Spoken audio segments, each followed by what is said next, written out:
Just what will we come across this time?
Baiju wasn't in his shop. Oh, you're looking for Dr. Baiju. He's resting today, but he said to send any patients to the back room. Ah, okay. Thanks. We'll head on through.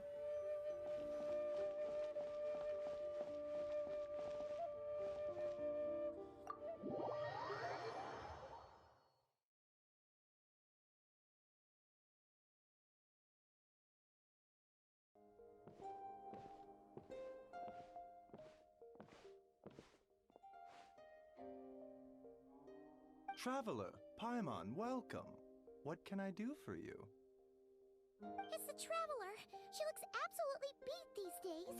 She has these huge dark circles around her eyes, like she hasn't slept a wink. And she keeps spacing out. You have to call her name several times before she snaps out of it. What do you think it is? Is she sick?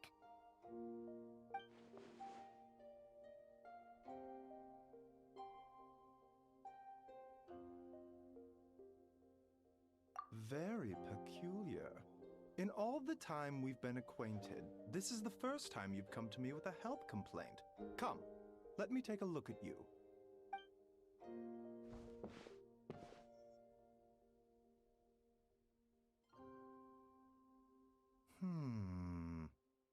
Okay. Paimon does not like that expression, Baiju. It's not serious, is it? Complexion is good, eyes are clear, breathing is steady, pulse is strong. Physically, you appear to be in good condition, Traveler. In theory, your energy level should reflect that. You should be feeling right as rain. Hence my concern.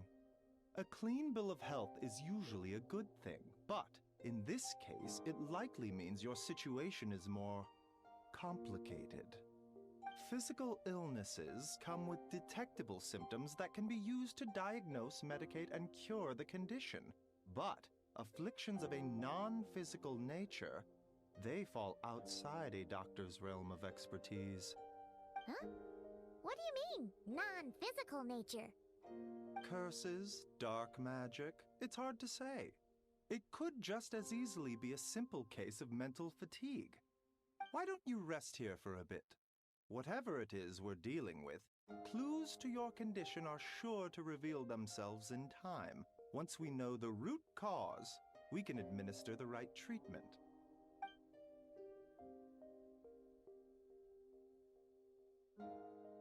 In the meantime, Changsheng and I will review the relevant literature for afflictions that present with mental fatigue.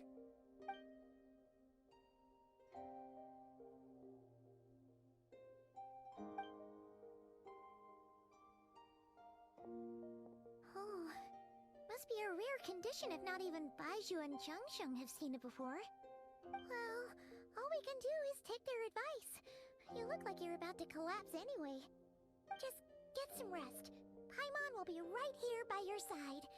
Fingers crossed you'll be all better when you wake up.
Rise and shine! Time to wake up!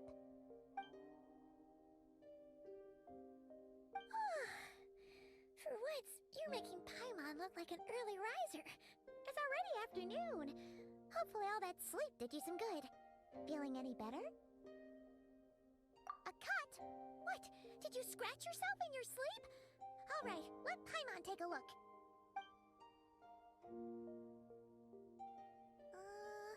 Nope, nothing there. Wait, did you have a nightmare? Okay, don't panic. Paimon heard that dreams tell us what we need by showing us the opposite. So, if you had a nightmare, maybe all you need is something to cheer you up. Come on, Paimon will treat you to something yummy.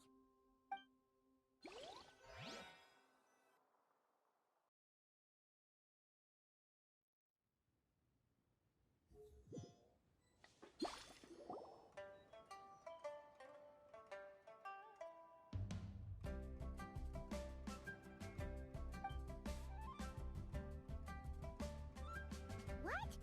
So, in this dream, you were trapped in a weird place with thick fog everywhere, and then a spike came out of nowhere and stabbed you in the back? Oh.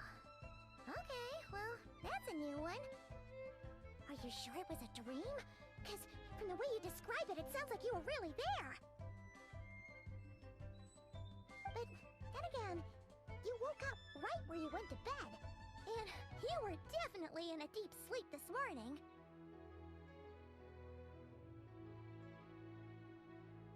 Then, it's decided.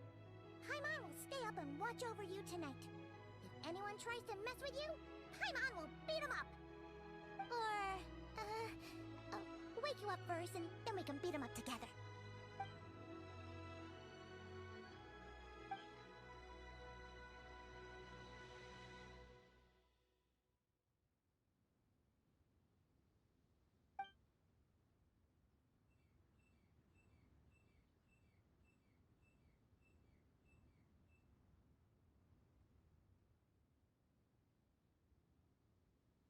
Something is missing. Did you just say something? The flesh remains whole, but the soul is incomplete. Left unresolved, the mind will wither away along with it. Ah! What the? Wait! Paimon remembers you! Your child's master! Skirk?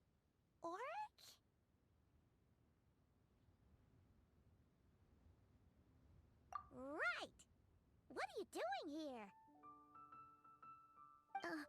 The last time we saw you was at the Primordial Sea in Fontaine, right? But then we left and never learned where you went after that.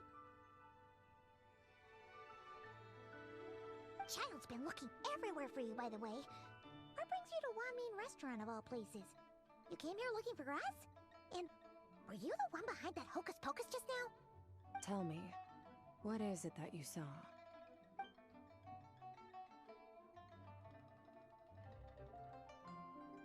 Tight-lipped, huh? I suppose that's fair. You, I'll take a glass of wine. Hmm? Oh, of course! Coming right up. We make this one in-house. It's not too strong. Enjoy. Chef Mao, I'll take a grilled tigerfish over here. Coming right up. If I knew we'd be this busy, I wouldn't have approved Shenhe's vacation. At the end of the day, what happens to you is of little consequence to me. I'm not here to try and win you over. Trust me or not, the choice is yours. If you want my help, now's the time to speak up. You have until I finish my drink. I was investigating an abyssal disturbance in the area and happened to notice you. Part of your soul is damaged, and the wound bears traces of abyssal corrosion. Need I say more? Neither of those things sound good.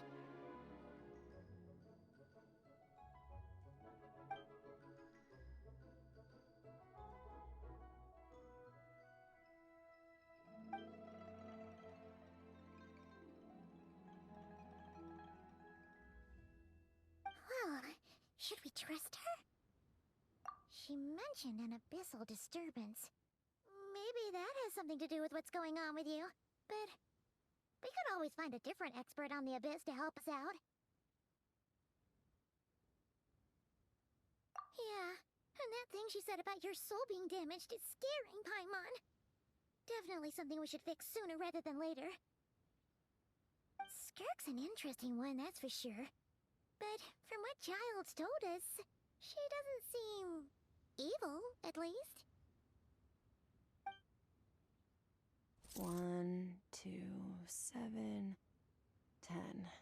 That'll do. Well, have you made up your mind?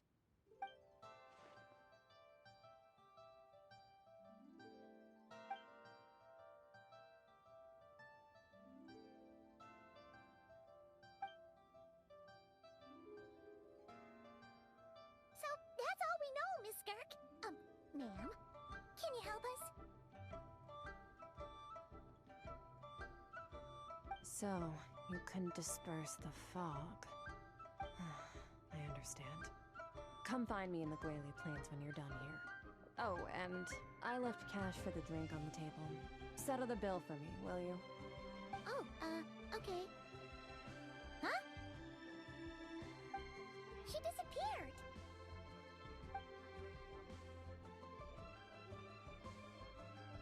Wait, hold on. You overpaid. Here's your change. Oh, no. This includes the drink, so it should be the right amount. I didn't think you two ordered a drink. We didn't. It was that lady who came and sat with us, remember? You brought it out to her yourself.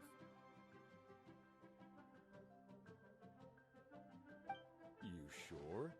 I could have sworn there were only 2 of you at that table. What? What'd you put in their dish, Chef Mao? Some kind of hallucinogenic mushroom? You got them seeing things. Seeing things? Wait, so neither of you noticed her? Young lady? About this tall? Wearing a purple dress? She ordered a glass of wine! Oh, now you mention it, that vaguely rings a bell.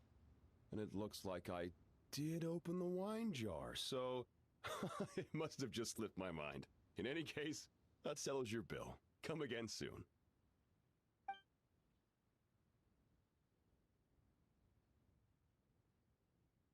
Coming! Okay, what was going on there? It's like they didn't remember Skirk being there at all. Even Paimon was half convinced we hallucinated the whole thing. But that Mora she left for us was definitely real. Oh, this whole situation is giving Paimon the creeps. But anyway, she told us to head to the Guili Plains, right? Let's not keep her waiting.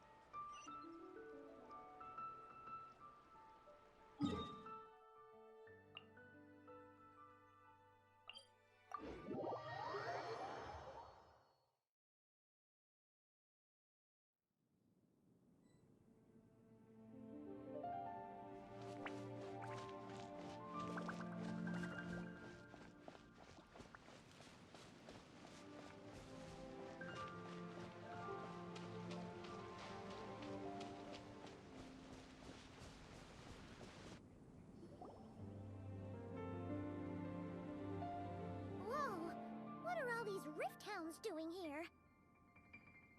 Huh. Looks like they're collecting something. Let's go check it out.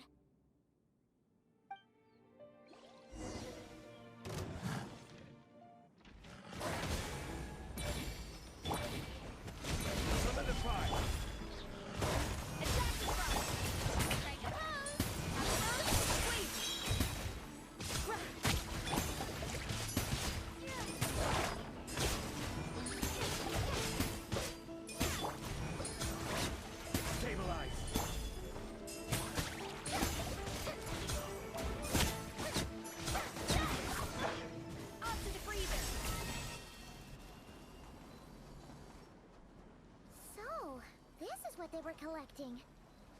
It looks kinda like... Yeah. What is going on here? From the moment they are born, all beings with great power have an impact on this world. Even if their body is sundered and their soul extinguished, their influence remains. Gods are the most common example of that. The remnants of gods who fell thousands of years ago remain buried deep within the earth, carrying within them a warped will and a dark curse. Together, these remnants form what you call god remains, and it appears that some of those sealed here were dug up and removed. There are traces left, but they're fading fast. What are you doing? Nothing! Just wanted to make sure you were, real? She's definitely not a ghost traveler. Paimon poked her, and she's solid. Your life hangs in the balance, and that's what you're fixated on? Strange set of priorities. It was just a trick to avoid being perceived. If someone notices me, those memories are erased. Simple as that. Unlike you, I have no desire to establish a connection with the world. The weak and the lowly have no right to remember me. They're lucky they only have a few missing memories to show for it. Now, can we please get back on track? Okay. Where were we? Right. The god remains. So, basically, there's now less of them here than there used to be, right? Isn't that a good thing? In our experience, god remains are 100% bad news. A lot of terrible things have happened because of them. Maybe it's a good thing by human standards, but power doesn't come from nothing, and it doesn't just disappear for no reason. The remains aren't just gone, they were taken.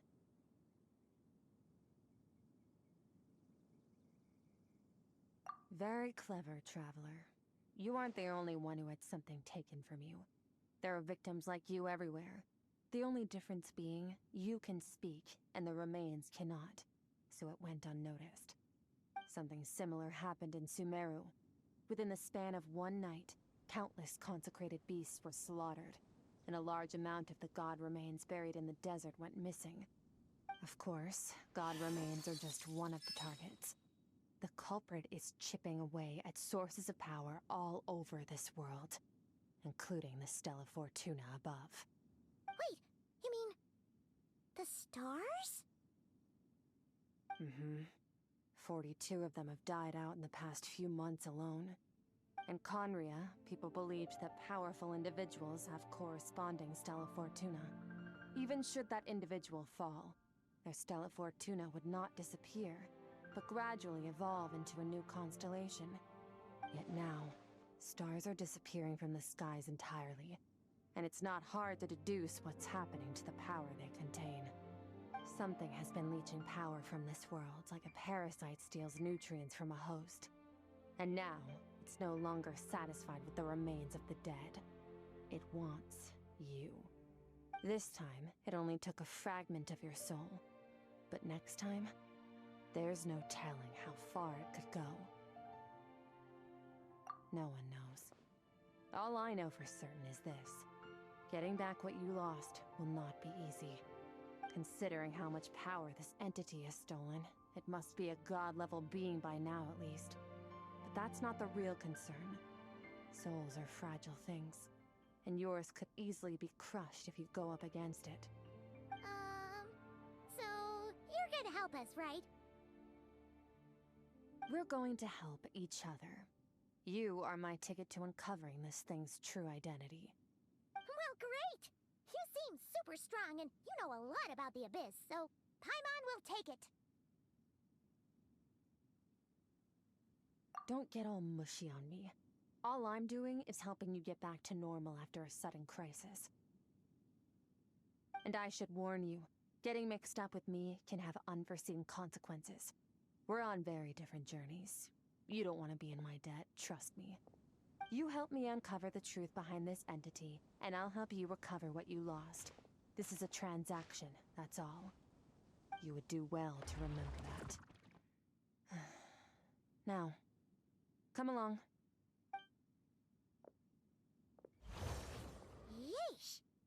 she'd be a little friendlier since she's agreed to help us. But nope, she's just like when we met her in the primordial sea. So cold. Well,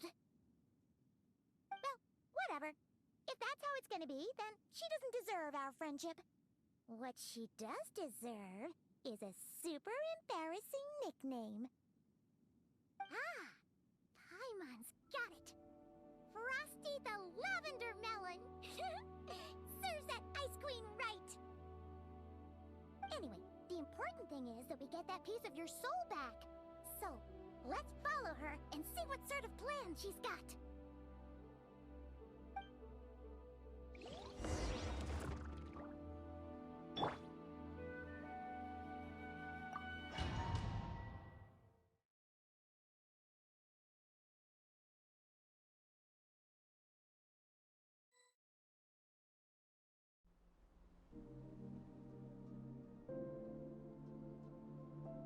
Whoa! This place is way bigger than Paimon expected. Where are we? This is where I live. I suppose it's the closest thing I have to a home here. It is. I brought you here because time flows differently in this place.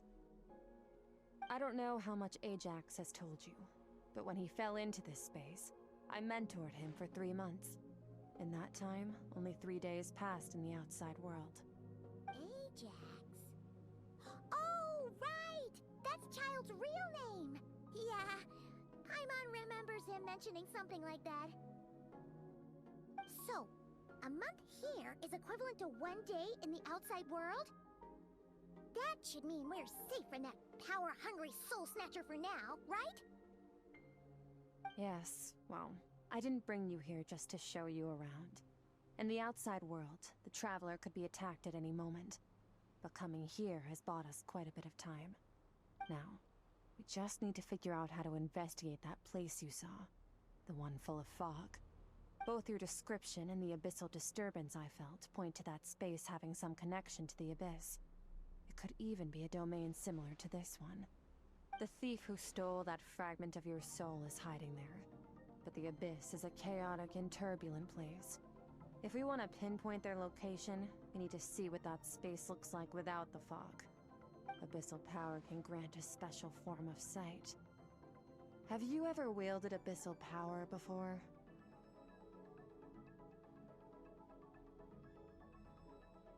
Okay. Do you plan to learn?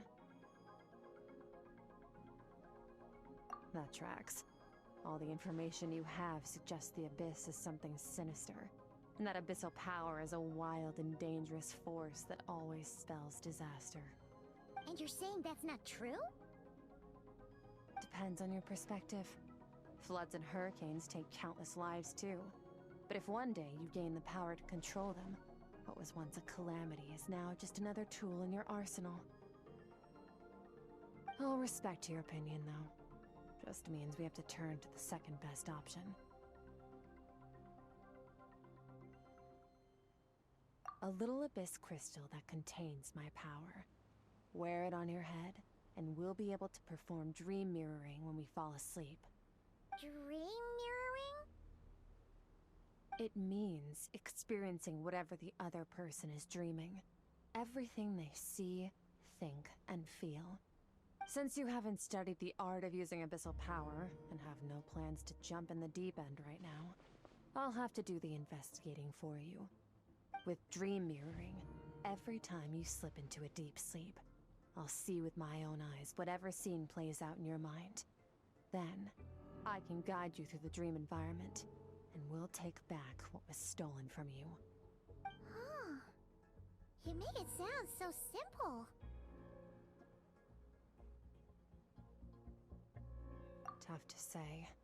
This is an unprecedented situation for both of us. Even assuming we do manage to find where this entity is hiding, like I said, getting your soul fragment back won't be easy. To play it safe, I need to give you some special training first. Wait, you're gonna teach her some of your martial arts? Does that mean the next time we see Child, we have to treat him like our senior? Do as you want. For my part, I don't see you as my disciples. You're already a pretty good fighter. All I'm planning to do is build on your current skills, and train you for the specific scenarios that I think we might face. But that's enough talk. If you're ready to do this, then come with me. Time might be more lenient here, but that's no excuse to waste it. Oh, she moves fast. Paimon can hardly keep up with her.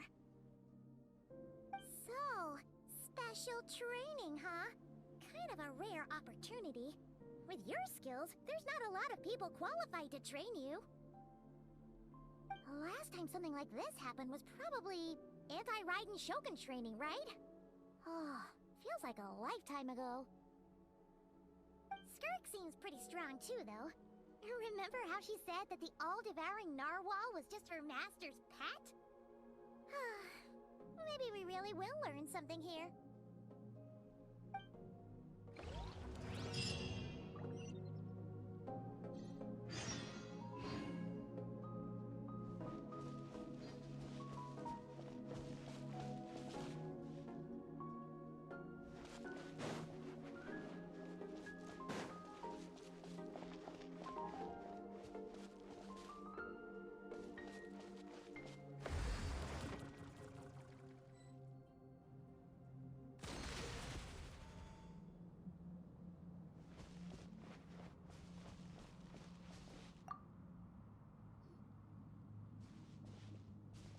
Ready? Bring it on! Your training will be split into 3 stages. Testing your blade work, elemental abilities, and reasoning skills. We'll start with blade work. You're no rookie in this area, so I won't bore you with the basics. During your long journey, you've no doubt sparred with a lot of talented sword fighters. Consciously or not, you will have picked up all kinds of techniques from them. You bet! There's Kaya, Master Jean, Kuching... Oh, and Kazuha, Ayaka... Yeah, we've met sword masters like you in every nation we've been through. You sparred with a bunch of them too, right? Nice to know it's all gonna come in handy now. Don't get too smug. In sword fighting, techniques alone are not enough. You need a cohesive system to bring it all together. A style or school of fighting. To use the human body as an analogy, your style is your skeleton, the foundation, the framework. Techniques are the muscles and other flesh attached to the bones. This is where your strength comes from. Improving your sword fighting is like growing that body. If your frame got bigger and taller, but you didn't add any muscle mass, you'd be weak and flimsy. Then again, if you packed on pounds of flesh without a big enough frame to support it, you'd end up bloated and unwieldy. You need to do some introspection. Take a good, hard look at your past experiences, and figure out which parts of what you've learned are just techniques, and which parts can be used to form your own system of blade work. Only then will you get the full utility out of all your thoughts and observations along the way. Only then will every strike you deliver make perfect sense. Wait, is that it? Paimon thought you were gonna teach her some cool new moves! Like when you went swoosh and opened a tunnel to another place! One day, you'll reach a new level of power where you realize that even that's as basic a trick as any other. But right now, our sword styles are so wildly different that teaching you mere techniques is pointless. There are no shortcuts in the pursuit of power. Failure is your best teacher, and rigor is your coursework. That's all I have to say. Time to make a start. Train until you're satisfied with yourself. Now focus. Destroy the crystal columns as swiftly as you can.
Try again.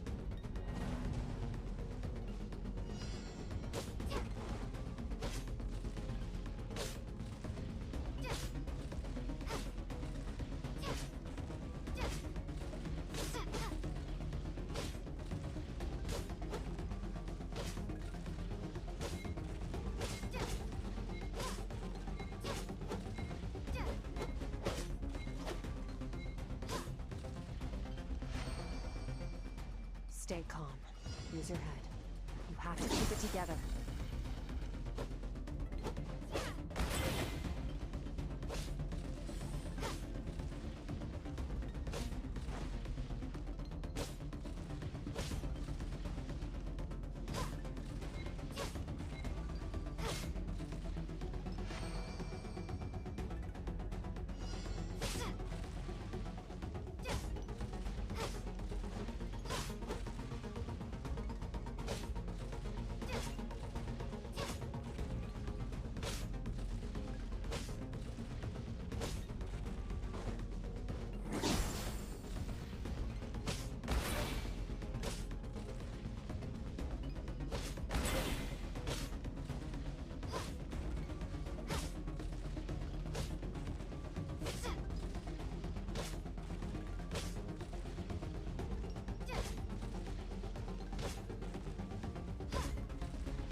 Will be frozen in time. Cut to the chase. Consider a moment of true mastery that you've witnessed in another person, and ask yourself, what lies beneath the surface? What's their guiding philosophy? What's their state of mind as they maneuver their weapon? Now take that and practice it right away with speed, skill, and strength, over and over, until your hand is one with your mind. This is the only path to true growth. Step on up. Dance with the waves.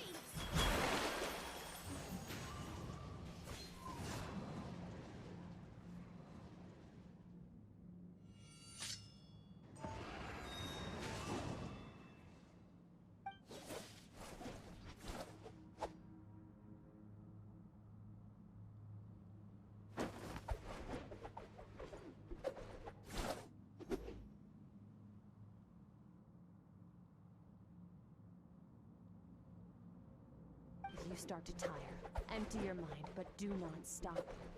Stay in that frame of mind as you keep up the fight. Get rid of all redundant movements. Imagine your sword is an extension of your own body. Wield it just as you wield your arms, hands, and fingers.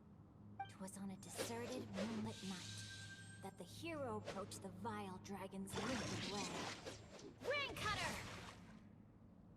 Feathers fleeting wet, the white heron treads water, a sight without flaw.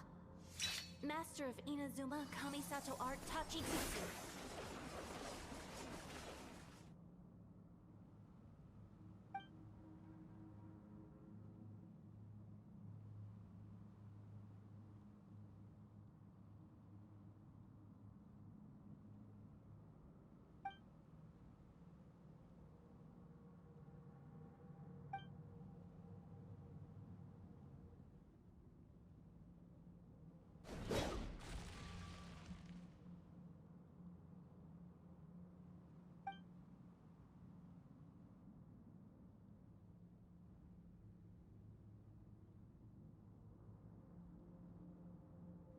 Huh. Looks like you've made some real progress. That concludes your training session. Awesome! Paimon knew you could do it! How do you feel? As you should be. Time flies when you're training hard. You've actually been going for several days now with no rest. Yeah. Meanwhile, Paimon's had a whole bunch of naps. But you were so focused, she didn't want to interrupt you. Go get some sleep. I'll be doing the same very soon. Let's hope you see that foggy place in your dream, so I can get this investigation over and done with.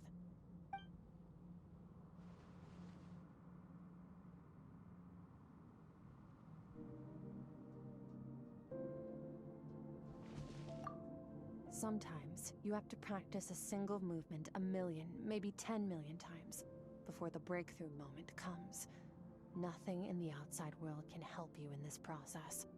The most important thing is to remain patient.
Skirk, why are you skipping classes again? We've talked about this. 'Cause he's a crabby old man, and he's a boring old man. I don't like going to his classes. Excuse me. You shouldn't talk about your teacher like that. It's very disrespectful. All right, let's not get into a big fight about this. Skirk's learned what she needs. There's no point forcing her to sit through more classes if she doesn't want to be there. But I'd still love to hear about what you got up to yesterday. Why don't you tell your dad all about it? I went diving, and I saw this huge fish. I never knew they could get that big. It looked kinda dumb, though, with that stupid big fat head. I tried to shake its fin, but it just spat water at me. Oh, and today, I'm gonna go to that prairie up north. There's supposed to be this giant bird there that can spit fire. I bet if I climbed on its back, it could fly me all the way to the stars. Then I suppose your old dad should get one as a pet too. Otherwise, how are you gonna hear me call you for dinner up there in the stars? When it's time to eat, I'll come back on my own, Zilly. Anyway, gotta go. Bye, Mom. Bye, Dad. Wait! Put on a coat at least. You'll catch a cold. I'm talking to you, young lady. You spoil that child, you know. Ever since that merchant ship arrived, she practically lives outside. Always going on about exploring the beyond one day, whatever that means. Ah, let the kid do what makes her happy. Besides, we both know you're all bark and no bite. Come on, our little adventurer's gonna be hungry when she gets back. Let's get started on dinner.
The stars shimmer high above. But what lies beyond the stars? Mountains as far as the eye can see? An endless snowy plain? Or maybe buildings taller than the sky, like the people from the merchant ship said? I can't be the only one asking these questions. The universe is fascinating. If only I could meet some other people like me. We could set sail together and explore explore every corner of the world. I'm sick of being a kid. There's so many amazing things out there, and I'm ready to see them all. But for now, I'm starving. Better get back.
of them! Get away!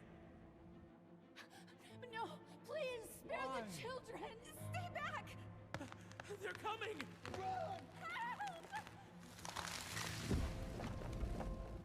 Eliminate the threat. Take them down. Don't be scared. Help! This way! We'll never make it! Fire. There's fire everywhere. What happened? I told you we shouldn't have trusted these outsiders!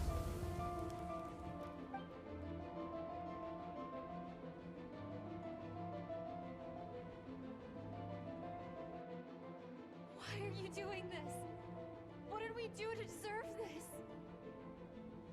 We welcomed you with our finest food and drink, showed you the best our home has to offer, gifted you cloth dyed by our own hands.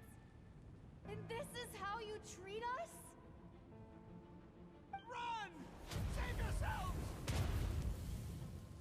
Captain, Zone 3 is clear and we have Zone 2 surrounded.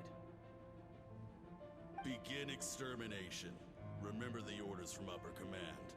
No one is to be left alive. Rest assured, sir. We have enough munitions to annihilate these savages and burn their entire civilization to the ground. Good. The only ones who put up a real fight are that man and his wife, correct? What's their status? We shot the man in the ankles and the wife broke her wrist attempting to fight back. They won't be doing much more fighting. They're holed up in their home for now, but they won't last long. To prevent them from making some kind of last stand, we're planning to clear out the other zones first so we can send a bigger squadron to surround them. Well, well. Turns out some of these beasts do know how to use their claws. Now the threat these savages pose will be undeniable. Let them cling to what's left of their lives for a little longer. Once the other zones are cleared, I'll cut off their heads myself.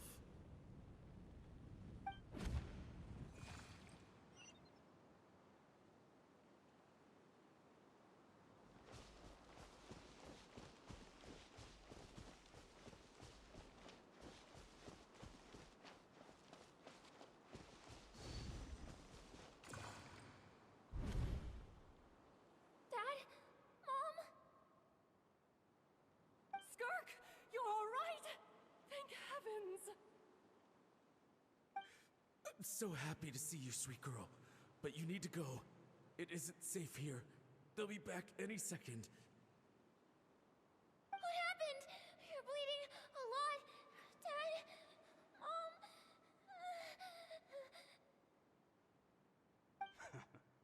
This is the place.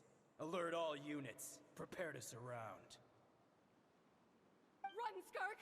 Run as far away as you can! Don't trust anyone! Your dad and I, we're not afraid to stare death in the face, but we need you to survive.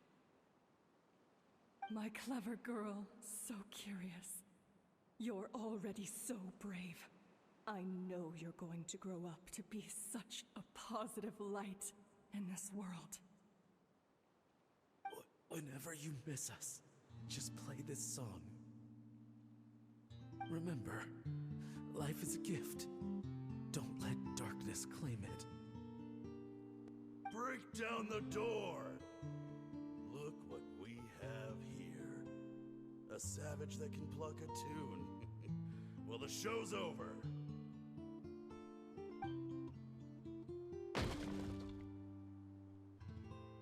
You! Stop singing! Shut it! I said shut it or I'll make you! Fine. Have it your way!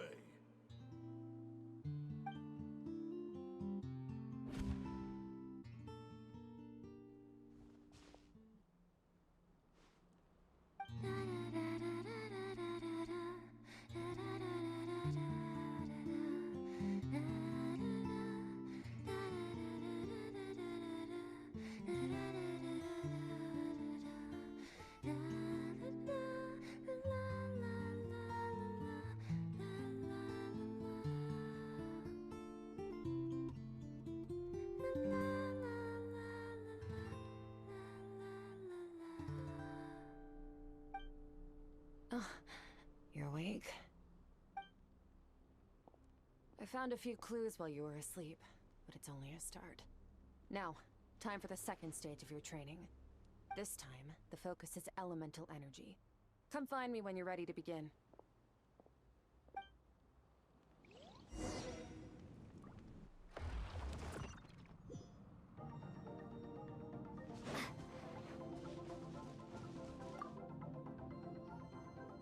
Man, staying in the abyss feels so surreal, don't you think?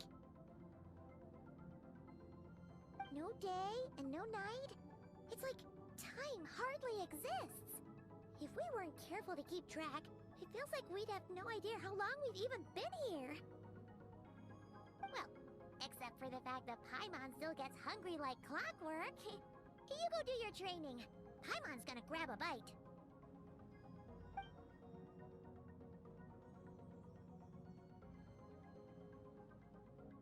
The way I see it, the pursuit of power is divided into 3 stages.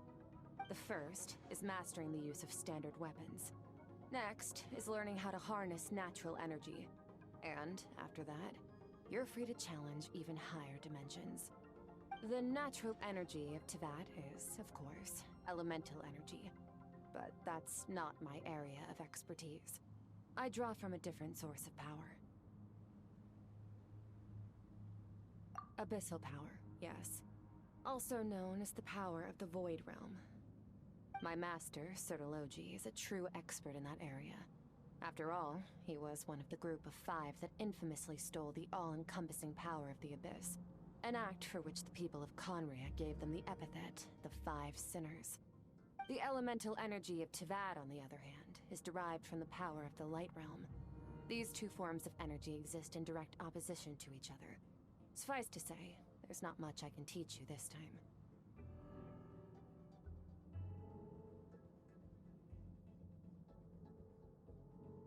A keen observation, traveler. Call it respecting local norms. The Abyss stands in direct conflict with the will of this world. So, to make my life easier, I disguise my power to make it appear cryo-like in nature. It's a technique I learned from some Conrian ruins, known as the 7 Shifting Serpent. If you ever change your mind about delving into abyssal power, I can teach it to you.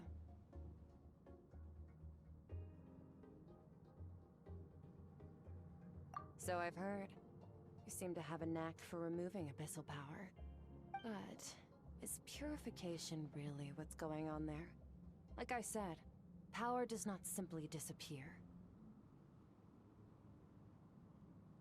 Just thinking out loud. Let's focus on your elemental training. That's what's gonna help us if the situation gets tricky. True growth comes from adversity, but only if you make the choice to pick yourself up again every time you fall. So, it's time to push yourself to the limit, and then keep pushing. This is the only way to advance at pace. Use the power of Animo to clear the field as fast as you can.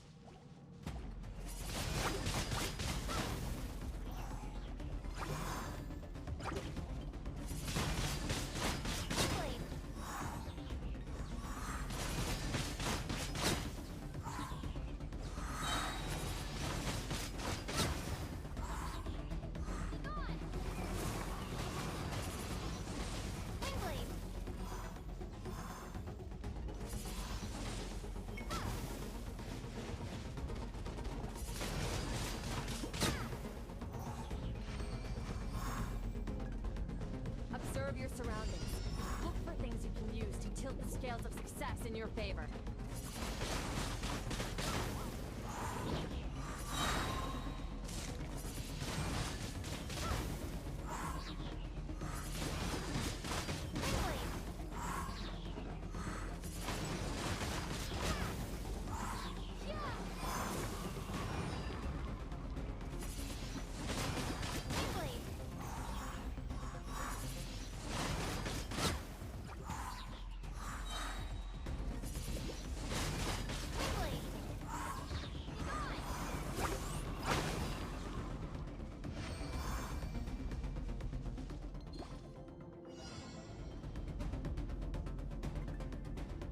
Use the power of Hydro to destroy the spikes.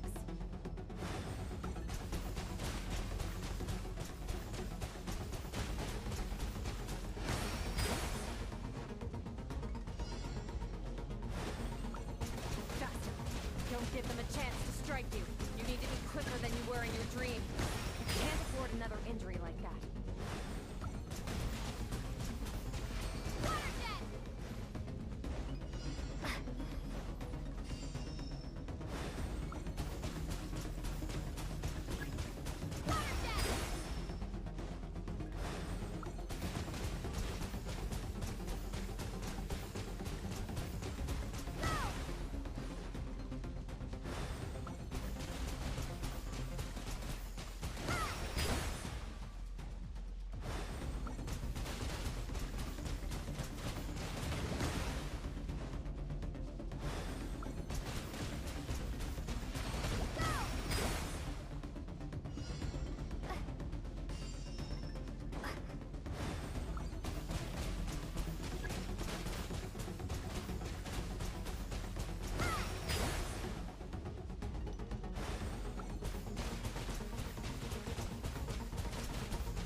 You need to understand what makes you special.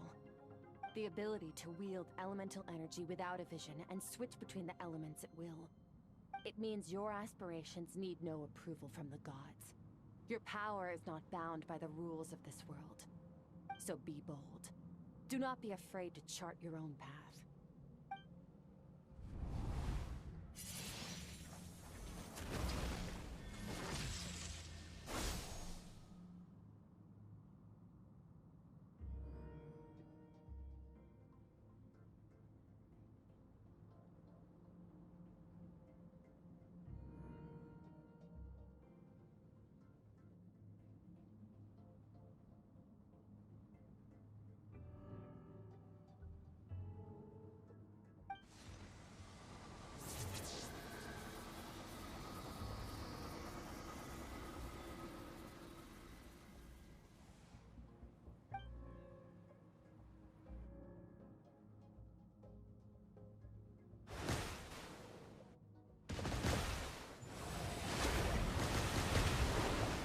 Very good. It seems you've reached a deeper level of connection with the elements.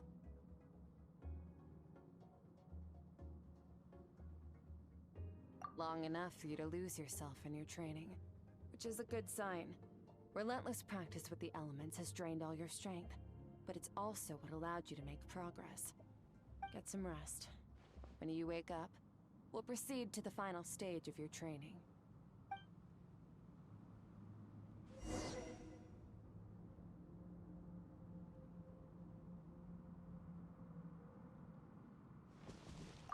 If you wish to master the elements at a fundamental level, you must see the entire natural world. Nature in all its places and forms. That is part of what it means to be a traveler.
What is the secret to power? Longing, hatred, self-preservation. No, it is fear. The fear of losing those you love. The fear of watching your home burn. Fear of loneliness. Fear of death. Fear is the source of evolution. It forces humanity to adapt to their environment and overcome hardship. It is in the process of prevailing over our fears that we surpassed first ourselves and then the rest of the world. That fear is now part of you. It calls on you to evolve. And it is time to answer.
minute spent missing home is a minute wasted. Practice your sword work instead. Do not make me tell you twice. But, Master, I can barely lift the sword anymore. If I keep going, I feel like my wrist is going to break. So it has not broken yet.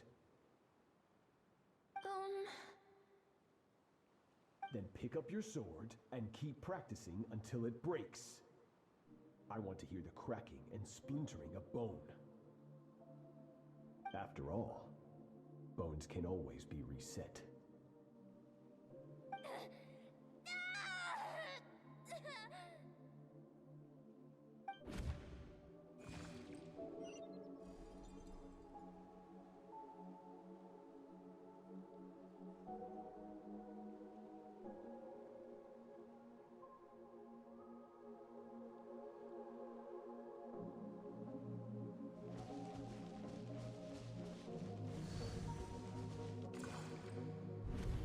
Good, Skirk. Once again, you survived. How do you feel? Cold. In pain. These are signs that you are adapting to the abyss. Each time the flesh is torn and the spirit crushed, each time you claw back from the brink of death, you become stronger. I now understand why these people sought to destroy your homeland. Your potential goes beyond even what I could have anticipated.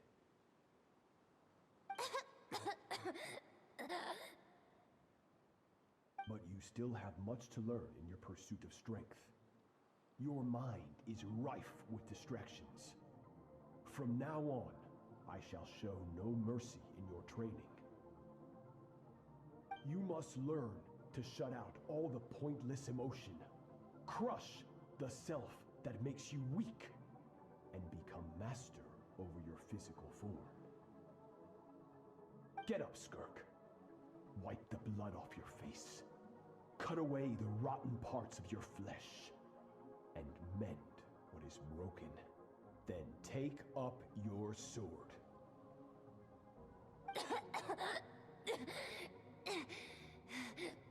Yes, Master.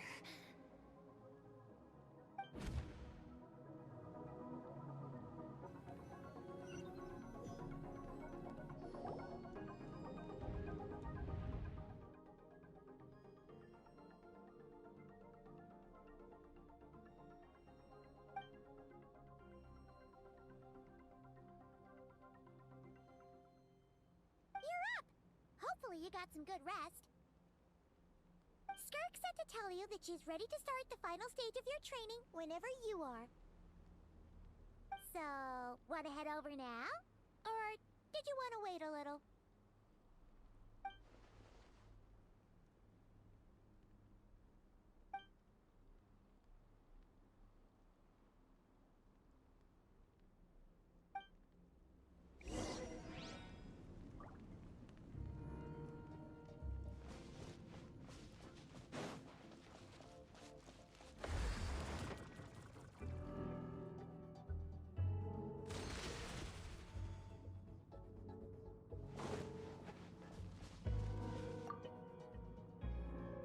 From your training so far, you have gained a better command of the sword, and more control over your elemental abilities.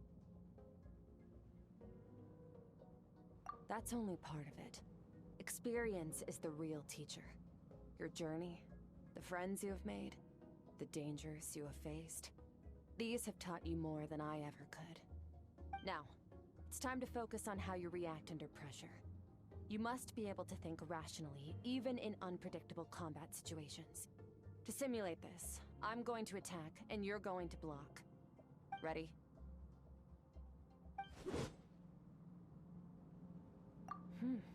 Not bad. That defensive stance looks near unbreakable. Just like your brother. Oh, that reminds me. You still don't know what happened to him, do you? Hey, no fair! That's cheating! You think every opponent has the same moral code as you? You can denounce their deplorable methods all you want, but only if you live to tell the tale. The dead don't get to complain. Strong emotions will always arise in combat. Anxiety, anger, fear. But a true warrior is never at their whim. Only when you are free from the influence of emotion can you make the right choice, no matter the situation. How amusing. Almost sounds like you think you know me. But you don't. You can choose your own path. We are not the same. Let's begin. Try to use reason over emotion. Make the most rational and advantageous decision in any given moment.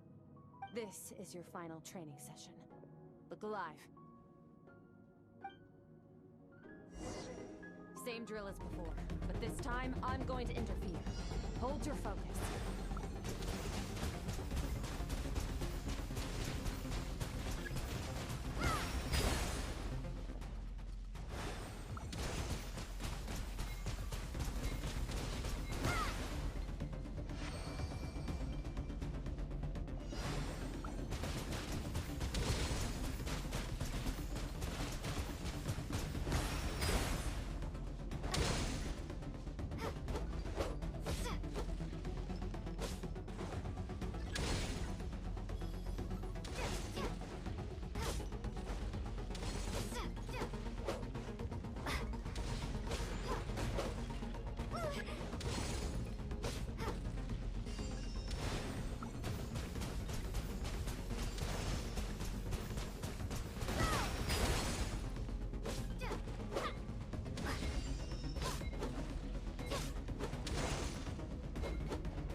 Getting the hang of it. The first step to controlling your emotions is controlling your mind.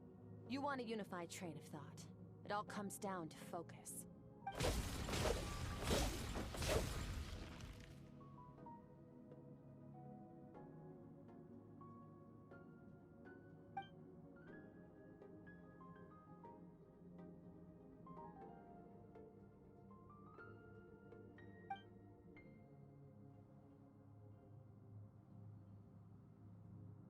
Your mind is rife with distractions.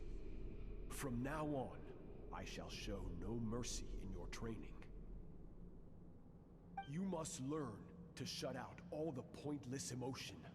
Crush the self that makes you weak, and become master over your physical form.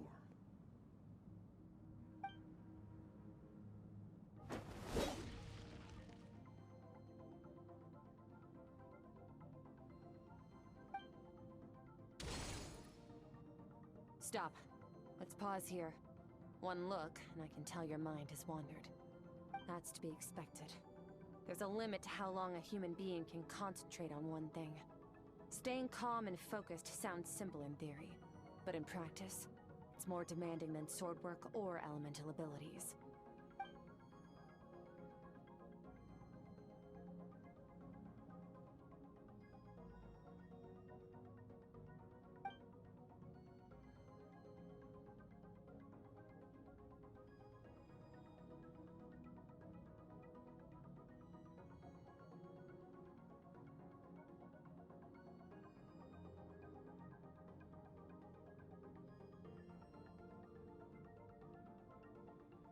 Get some rest.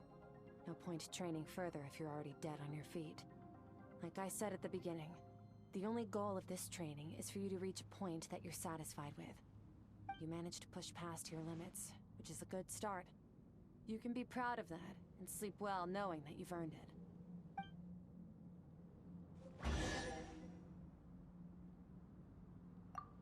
Warriors will train day and night to perfect their skills. But when the battle comes, their fate may be decided in a matter of minutes. One mistake, one moment of hesitation, and just like that, all their blood, sweat, and tears were for nothing. You need to push yourself to perfection, or you might not even live to regret it.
Skirk is amazing.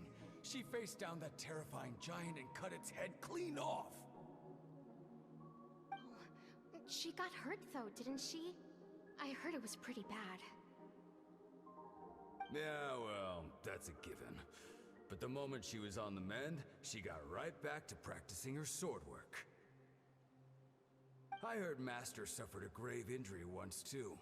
Lost an arm and a leg and still came back stronger than ever. Skirk's becoming more like him by the day. Incredible. I wonder if I'll ever reach their level.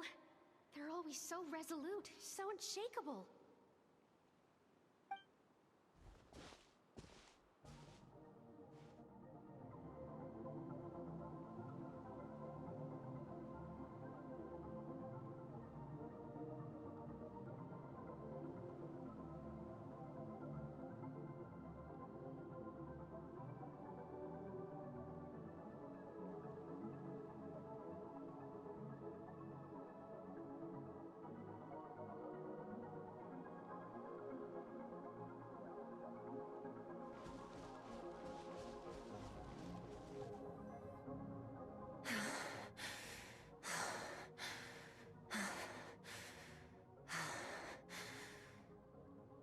Pathetic. You're not even trying.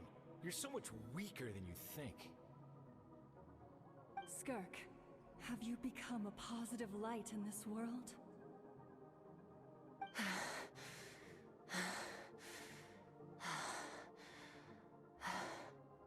Do you even remember how many of us perished in that fire? How many bodies were left to rot on the scorched earth? Yet you alone live on. Keep your gaze fixed on your blade. You don't deserve to rest. I have so many questions. I just want to jump in a spaceship, explore the whole universe, and get answers from the stars. I just need to wait till I'm grown up. Then, I can do anything. Now, you must bid farewell to who you were in the past, and become someone stronger. Run! Skirk, run! Only death awaits us here. Keep running, and don't ever look back.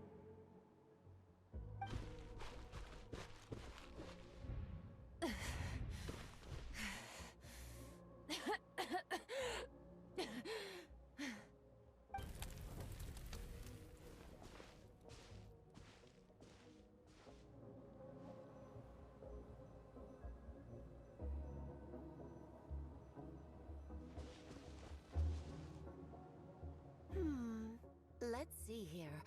First things first, you need a new identity. Going around telling people you're from somewhere beyond the stars won't do, now will it? How about saying you hail from beneath the earth instead? As the Conrian saying goes, venturing out into the universe and down into the abyss are the same in that both are braving the dark unknown. Well, I'm a visitor on this planet, so I'll follow the rules. Ah, splendid. That saves me quite a bit of trouble. Let me offer you a piece of advice in return, although it might not be what you want to hear. I know the pursuit of strength is important to you, but taking a moment for yourself every once in a while is never a bad idea. Ignore her existence for too long, and there will come a day when you can no longer hear her voice.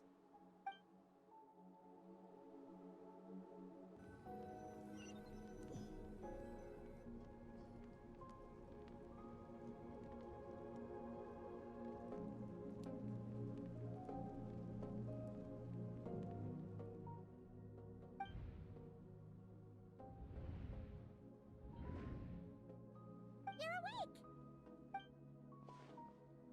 You must be starving, right? Ta-da! A barbecue feast just for you! Of course you are! That's why Skirk and Paimon got this all ready for you. Dig in! Before it gets cold!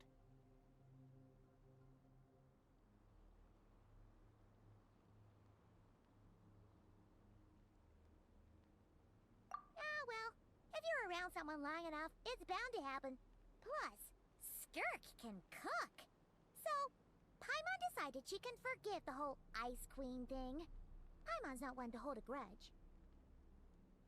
Here's an idea. Let's save the chit-chat until after the meal.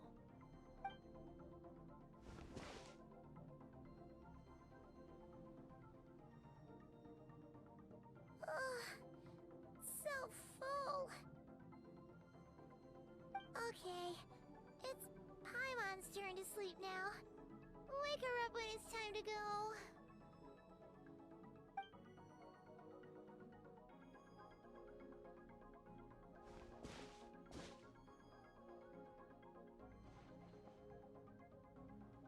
I have good news.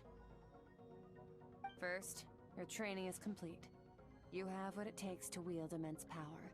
Now it's just a matter of putting it into practice. Continue to learn from your journey and hone your skills against formidable opponents. Second, I've located the culprit we've been searching for. Next, you just need to retrieve the missing part of your soul, and our business will be concluded.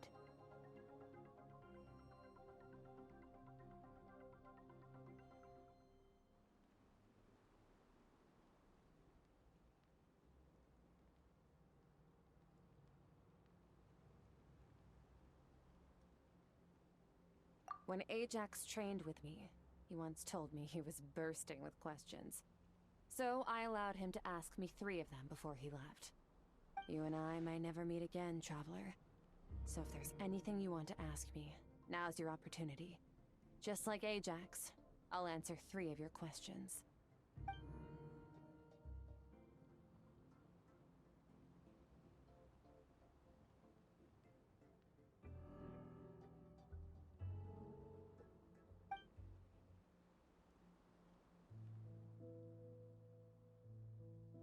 Okay, not the angle I was expecting. What makes you ask that?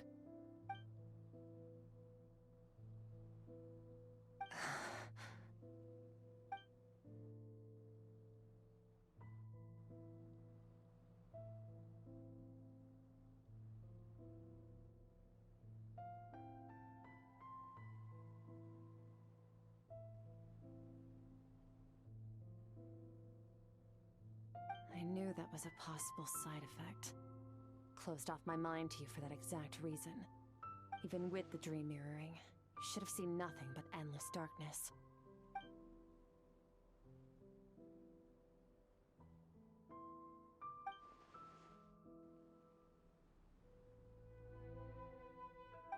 Whatever. Must have been a flaw in my execution. I shouldn't be too surprised. Due to some recent circumstances, my self-control has been lacking as of late. Since you've seen what you've seen, there's no reason to hide the truth. All I ask is that you keep it a secret. No, I'm not from Teyvat. I'm from a different planet. And there was a time when I journeyed through the stars. A lot like you in some ways. No, we're different in that respect. You're influencing the fate of this world. But me, I'm just passing through. Several hundred years ago, my master, Sertologi, opened the border between worlds and sent me here. But this is not my home. And one day, I'll return to the vast unknown of space. So, there you have it. On to your second question.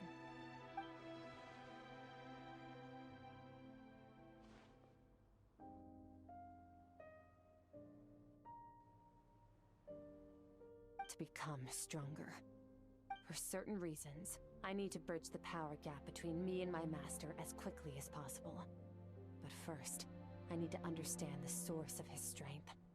To do that, I need to follow in his footsteps, walk the path he once walked, and somewhere along the way, I'll find out how to defeat him.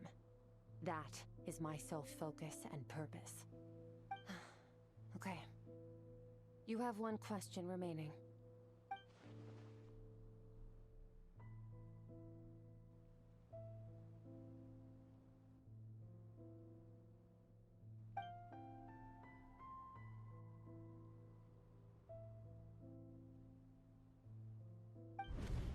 You make it sound so easy.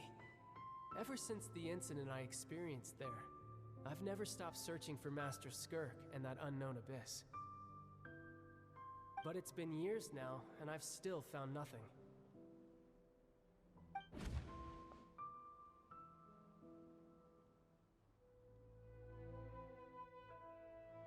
Well, your last question?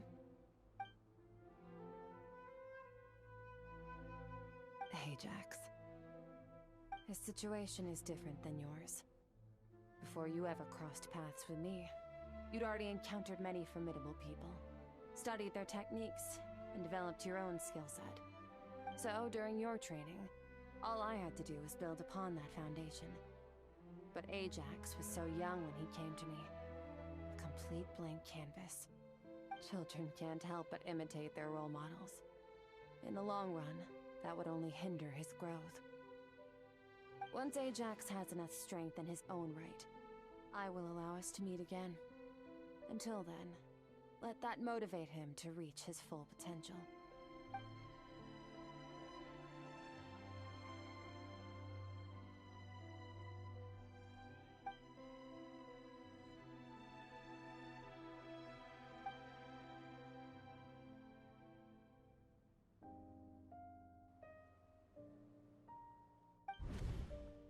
Unlike you, I have no desire to establish a connection with the world. The weak and the lowly have no right to remember me. They're lucky they only have a few missing memories to show for it.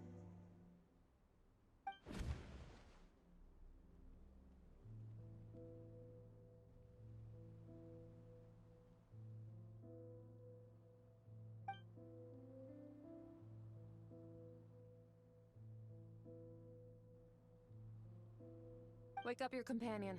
It's time to go. Oh, and everything I just told you. Best keep it a secret from her as well.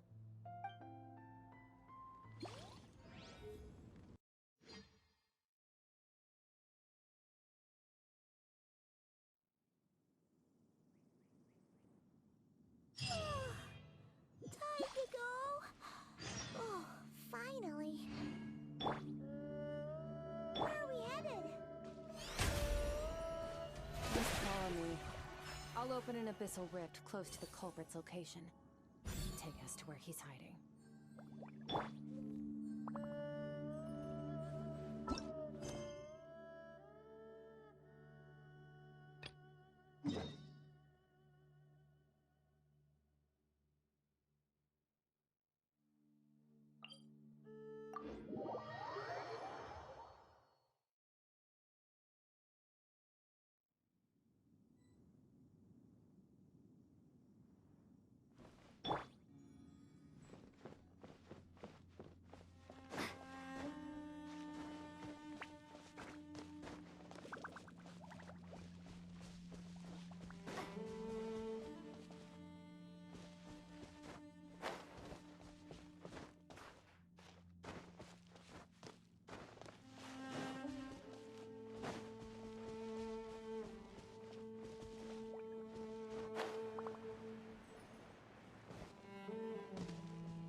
Wait, this is near the chasm, right?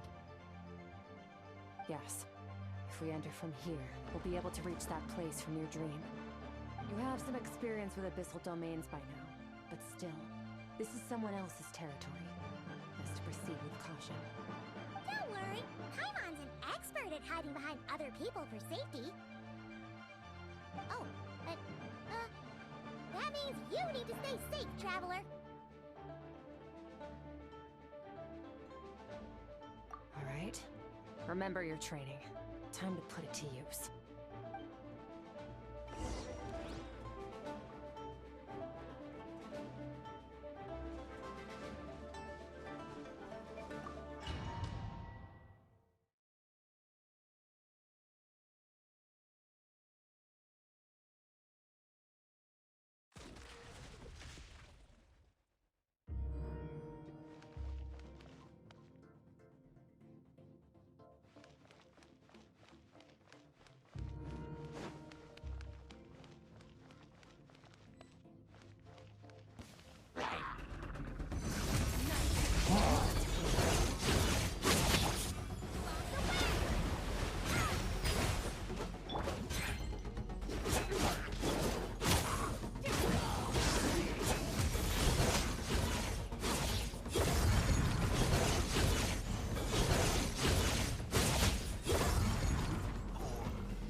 looks like this is a dead end.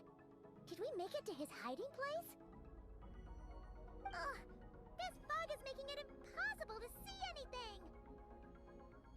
This should be the place where you were attacked, Traveler. The missing part of your soul should be nearby. Can you sense where it is?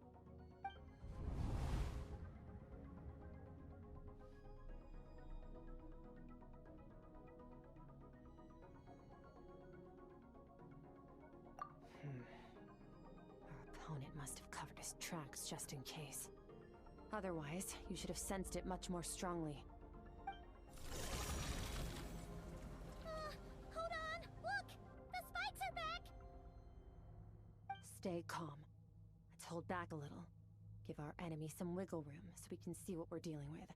If you're too our enemy took part of your soul for a reason. It's likely he integrated it into his attack somehow. If we're smart about this, we can track it down.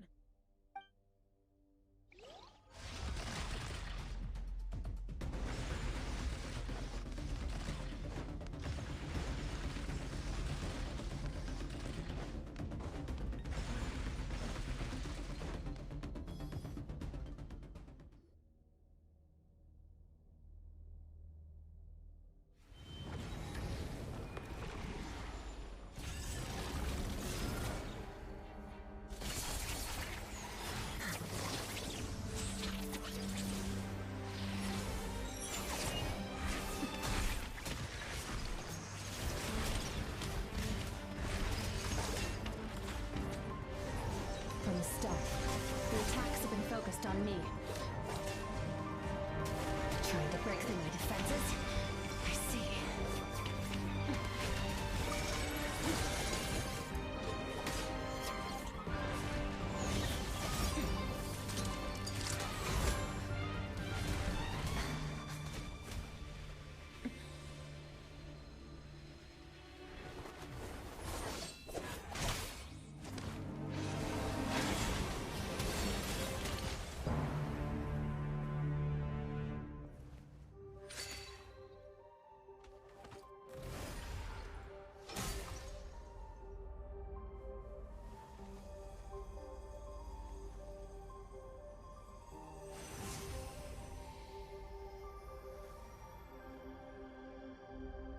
There. I got it back. Traveler! Skirk! What happened? It looked like Skirk just got...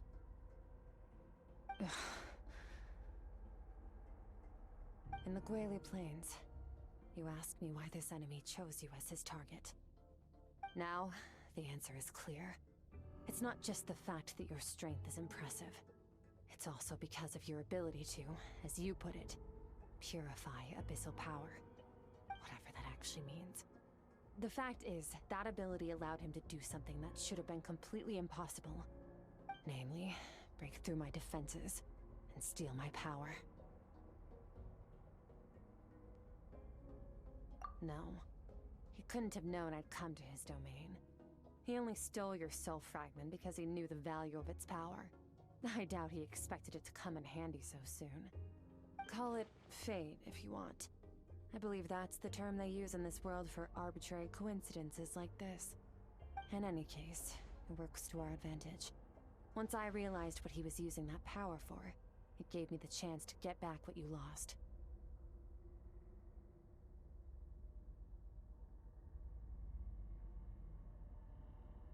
I'll cope. Well, done gorging? Good. Time to answer some questions.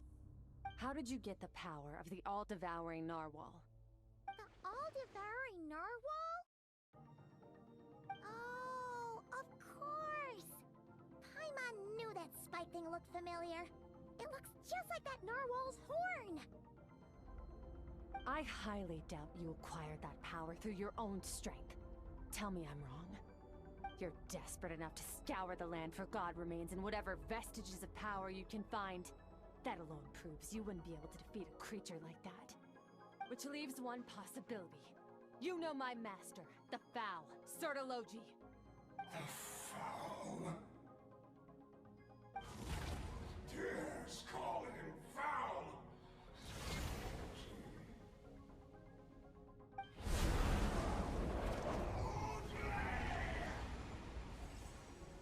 What's wrong? Bit off more power than you can chew? You're struggling to hold a basic conversation. Just a little longer.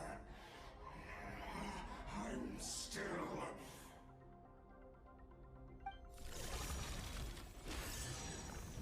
Look! It's back! Those obsessed with power will let it devour them before abandoning their pursuit.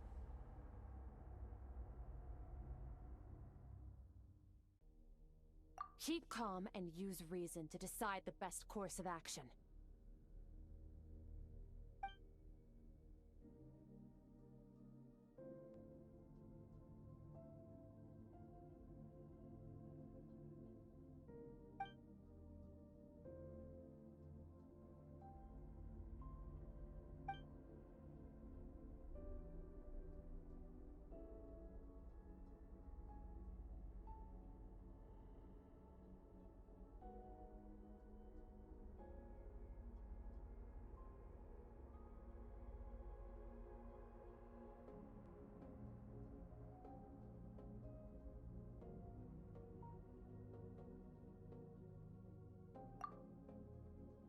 Wise decision. Final victory doesn't always come after a single battle. You've got your soul fragment back, so we both got what we came for. Let the enemy draw breath while he can. It won't be for long. Get us out of here, Traveler. You'll need to lead the way this time.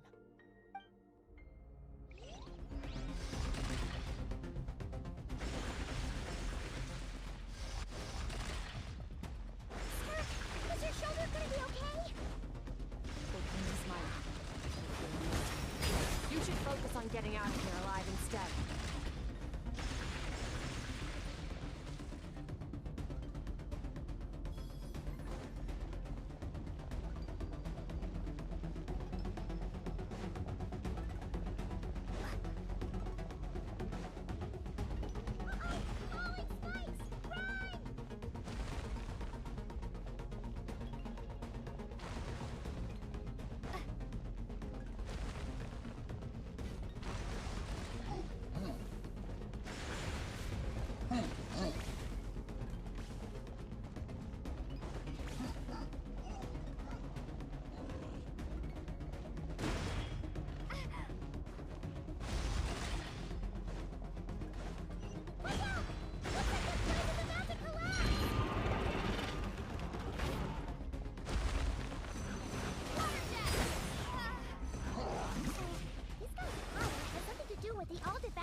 To investigate in the first place, but suspicions only get you so far.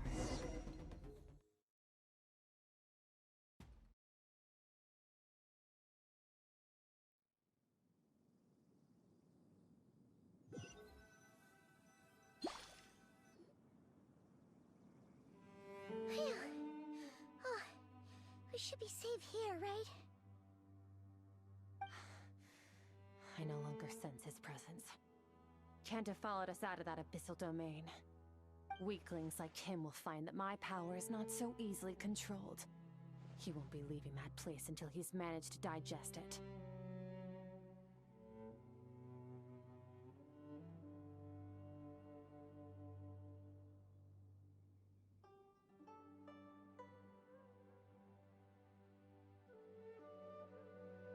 You seem surprised. I suppose that's fair. You've seen but a fraction of what that whale is capable of. That gaping maw could swallow a planet whole. It's called the all-devouring narwhal for a reason. Devouring is what it does best. It can extract power from anything, dead or alive, as long as it manages to make physical contact. Yeah, when we had our run-in with that thing, Neverlet mentioned that it has an instinct to devour. Your dragon friend recognized the nature of its abilities, and used the power of Hydro to protect you. That worked because it was in a satiated state, so it was somewhat less aggressive than usual. It's a different story when it has no more power to feed off of. That's when its true voracious nature kicks in. It could devour everything on the planet in that state, which is why I cast it into that void space. But I hadn't counted on there being anyone left on this planet capable of wielding its power. To me, that says he must have encountered the whale a long time ago. Meaning, he must have known my master.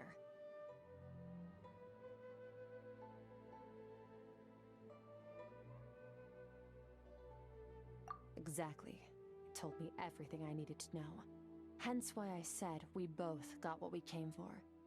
And I believe that brings our transaction to an end. Now that you're whole again, you can get back to your own journey. I'll handle the rest of this situation myself.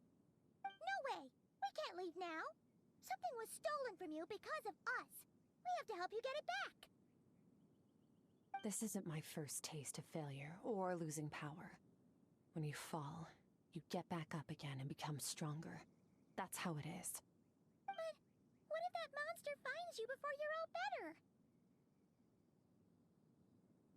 Plus, how are you gonna get home? It's not like you can just go swoosh and open a door to the abyss again. Not without your full strength. So, sticking with us for the time being doesn't sound so bad, does it?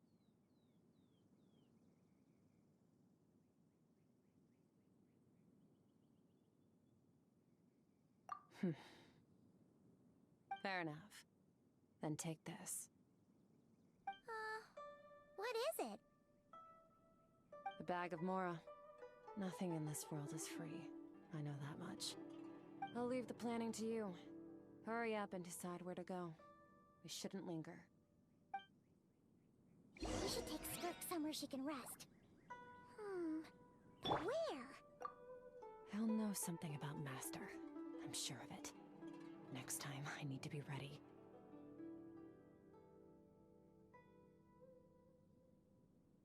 Fine. It was just a scratch.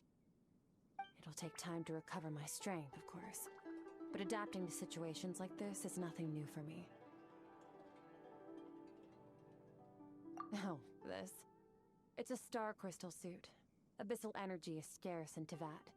Wearing this helps me access it more freely.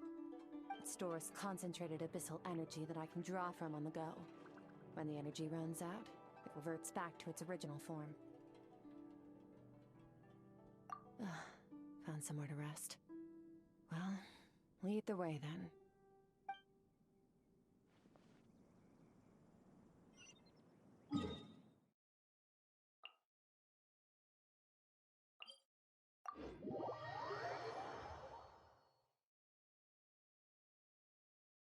Paimon gets the feeling Skirk wouldn't like being around a lot of people. Oh wait! Baizhu said we could rest in the back room of the pharmacy, didn't he? Let's head there!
Huh. This bag from Skirk has a ton of Mora in it. Does she have a job or something? Wait, no. After what we saw at Wamin Restaurant, that seems impossible. Can you imagine? It would go something like... I'll be collecting my paycheck now, boss. Oh, sure thing.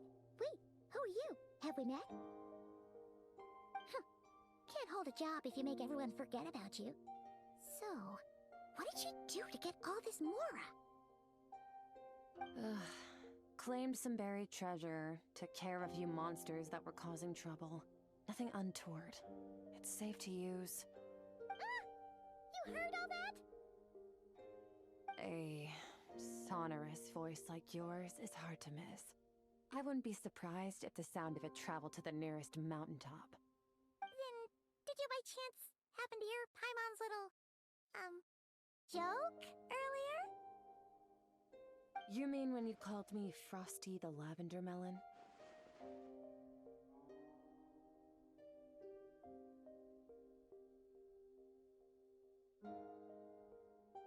No, sorry. Paimon totally misspoke just now. She didn't say that at all. It was, a Paimon lookalike. Yeah, she's a piece of work, that one. Always impersonating Paimon and giving people weird nicknames.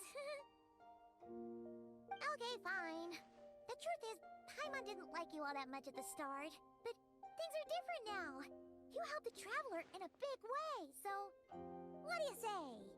Friends? I noticed there was only one bed. Go ahead and get some rest.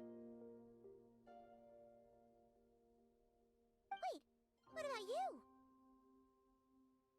I don't get tired, and I don't need rest. I'm going to practice my sword work. That should help me regain some strength. But your shoulder... Hey, don't just leave! Whatever. Let her tire herself out. She'll come back eventually. Let's get some sleep, Traveler. That comfy bed is calling, Paimon.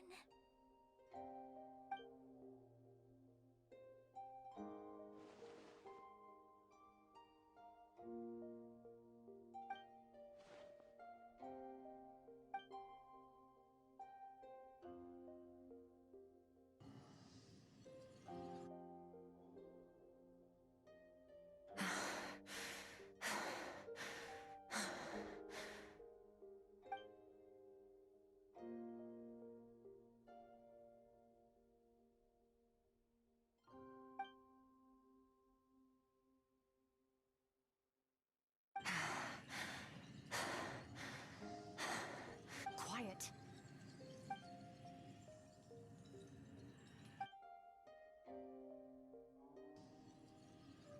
Do you even remember how many of us perished in that fire? How many bodies were left to rot on the scorched earth? Yet you alone live on. Keep your gaze fixed on your blade. You don't deserve to rest. Run, Skirk. Run! Only death awaits us here. Keep running, and don't ever look back.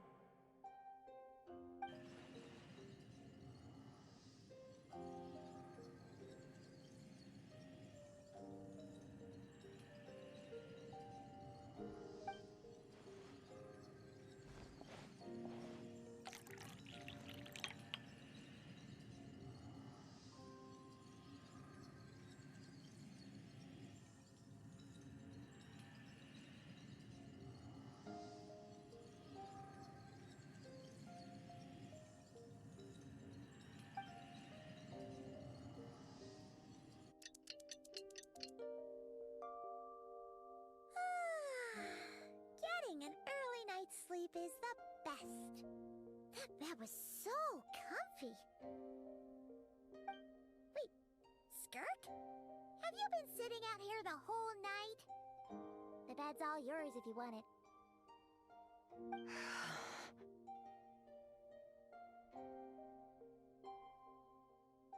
About 60%, maybe 70.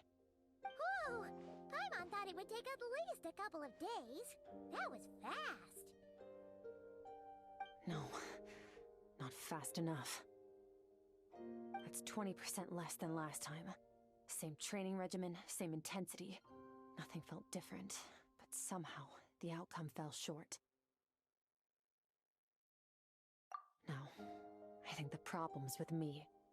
I need to meditate for the next 2 days. Deep introspection should help me find the issue. Ooh, sounds intense. We'll watch over you in the meantime, then. Thanks. See you in 2 days.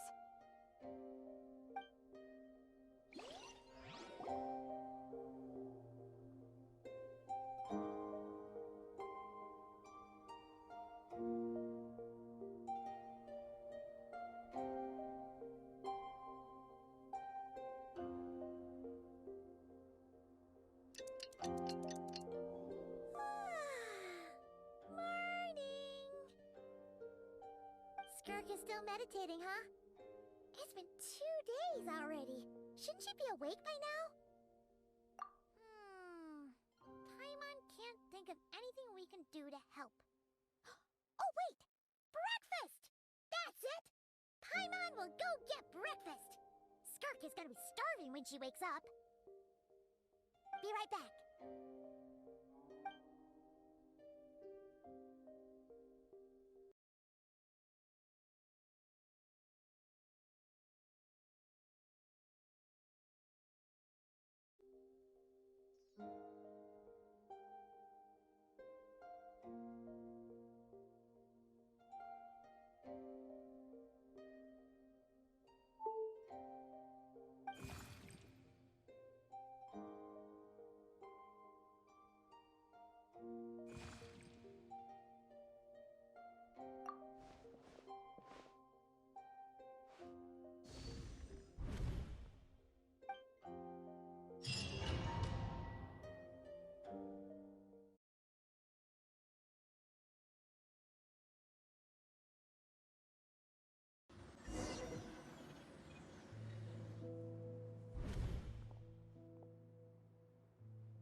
That's right.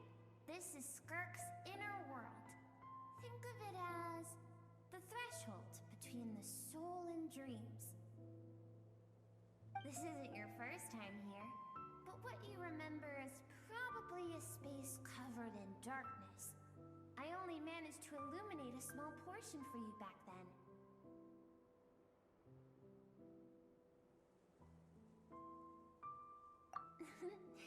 Actually, it's my first time talking to someone like this. I only managed to break free and bring you here because the injury weakened her power. I guess that's why I can speak again, too. Call it fate, if you want. I think that's the word they use in this world for lucky coincidences like this, right? Now, before I take you to her, I gotta ask. You're the first outside visitor to ever come here, so what's your impression of this place? Oh, you noticed. This river represents Skirk's strength. Strength accumulates over time. It is the summation of a person's lived experience. So this river is where all the fragments of Skirk's life should converge into a single stream of memories and emotions, flowing forward as one. But, as you can see, this river has been severed numerous times. It's because Skirk doesn't like who she was in the past. When all she sees reflected in the river is a disgraceful shadow of who she was, she cuts through water and rock with the sword of reason, severs her connection with the past, and begins anew.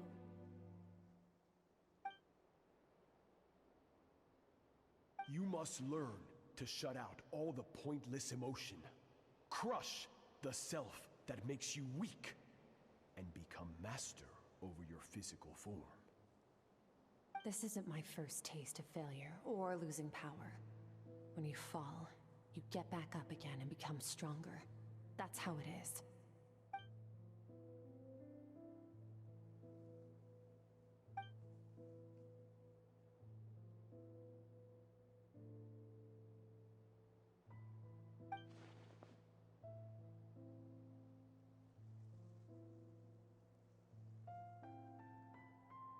The answer to one mystery invites another question, I see. Let's follow the river upstream. There among the cliffs, among the memories etched into her heart, lies the truth of it all. Soon, you'll understand everything.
can still form bonds of kinship when they meet.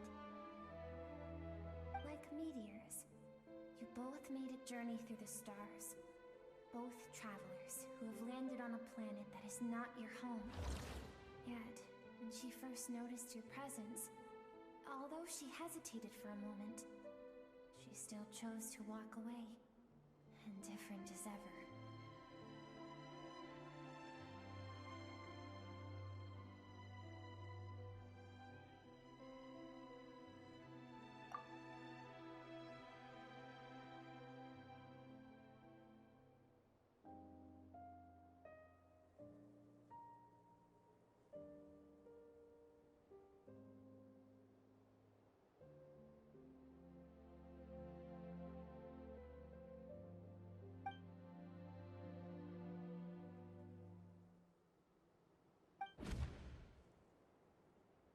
Seems like you've answered your own question. Skirk sees herself as a trespasser in this world. She's made a conscious choice to avoid altering its path. But the reason for that decision stems from events much earlier on in her life. Let's keep going. It's still a long way to the source of the river.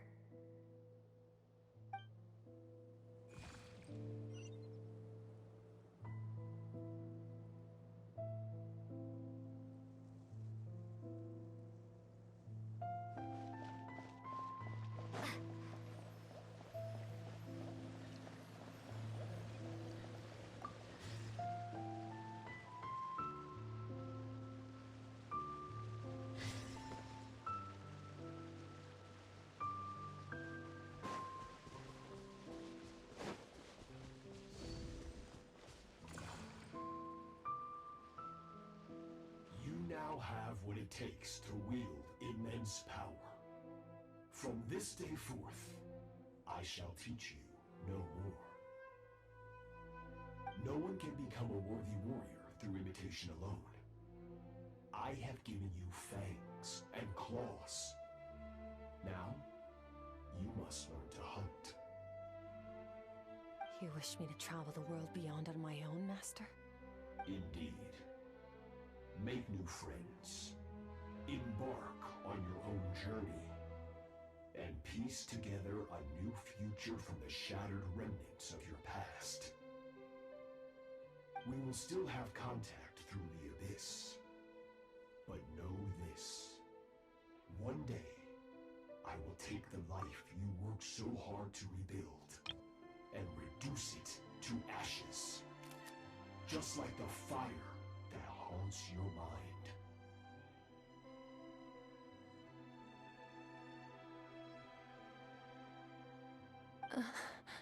Why? I have told you before. Fear is the catalyst for human evolution. You have tasted loss. You have known fear so deep it can be felt in the bones. But as living beings, we all have an instinct to detach from that which harms us. And thus, pain dampens over time. And the acrid taste of fear becomes but a distant memory. Yet now, I have bestowed upon you the gift of fear eternal. It will drown you in the nightmare of your childhood, or it shall drive you to defeat me, whatever the cost.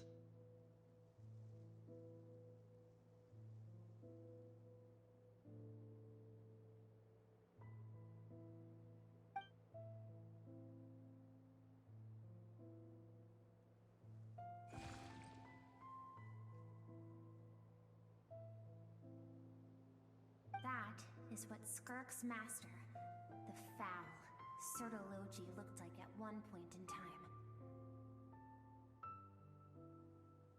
Of course, as a higher being, physical form is a triviality to him.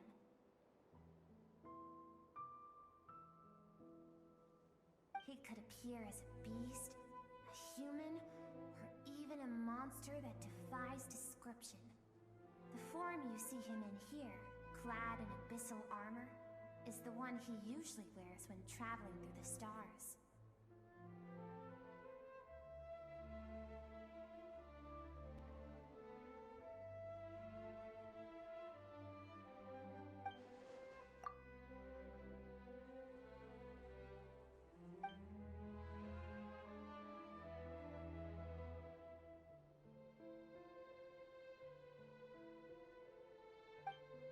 certain reasons, I need to bridge the power gap between me and my master as quickly as possible.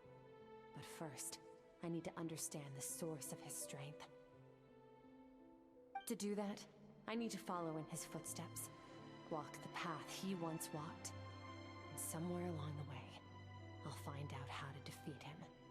That is my sole focus and purpose.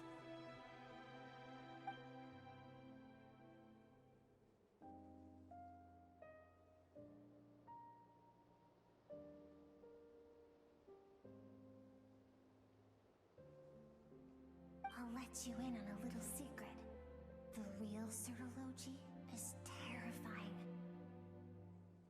The scope of his power is impossible to understand until you experience it firsthand.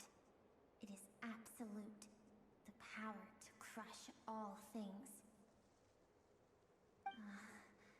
Shall we keep going? Let's see. We're about halfway there.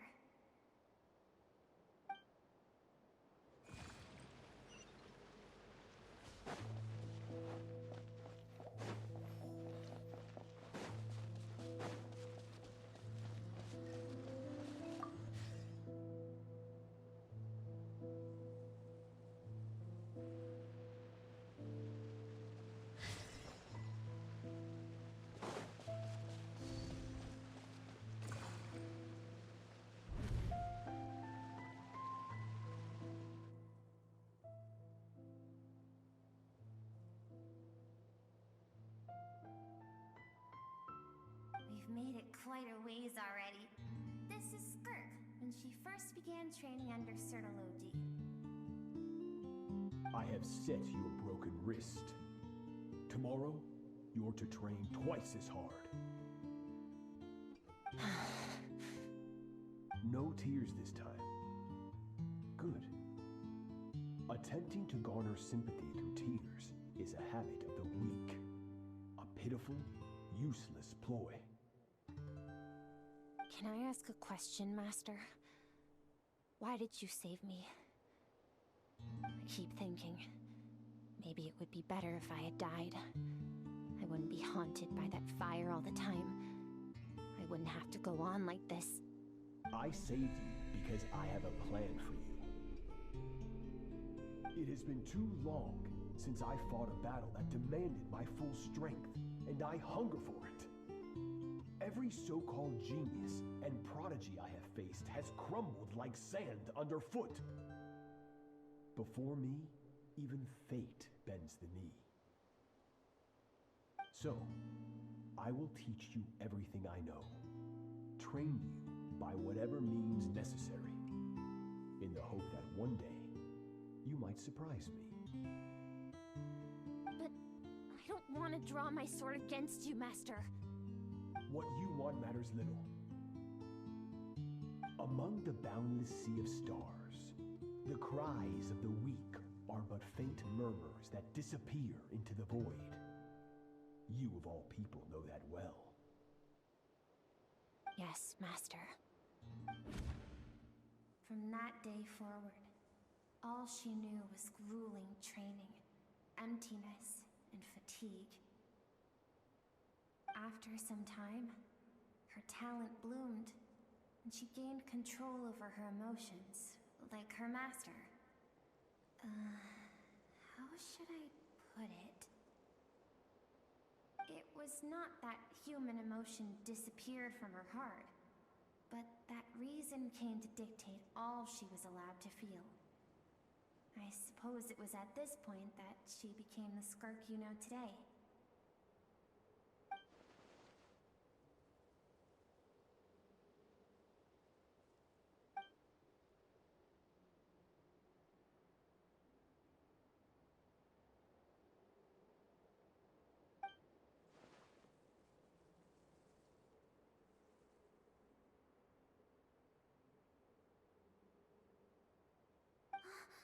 We're nearly there.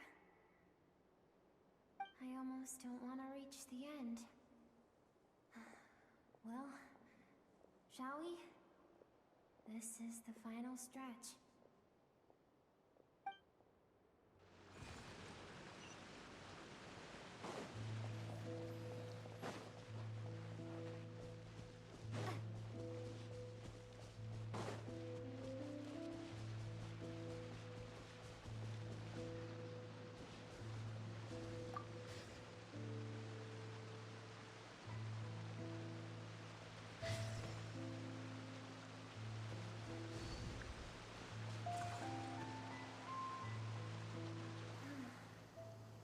share Skirk's happiest memories. What a simple and carefree time it was. Wisps of clouds dotted the sky. The sun bathed everything in golden light. And when song filled the air, not even the shyest of flowers could resist swaying along. This is Skirk's homeland. She was so curious about everything as a child, always skipping school to go exploring instead. There was so much to discover. The treasures at the bottom of the sea, the secrets beyond the stars, and that merchant ship packed with adults wearing those strange clothes. Yes, a ship. That was the beginning of the end.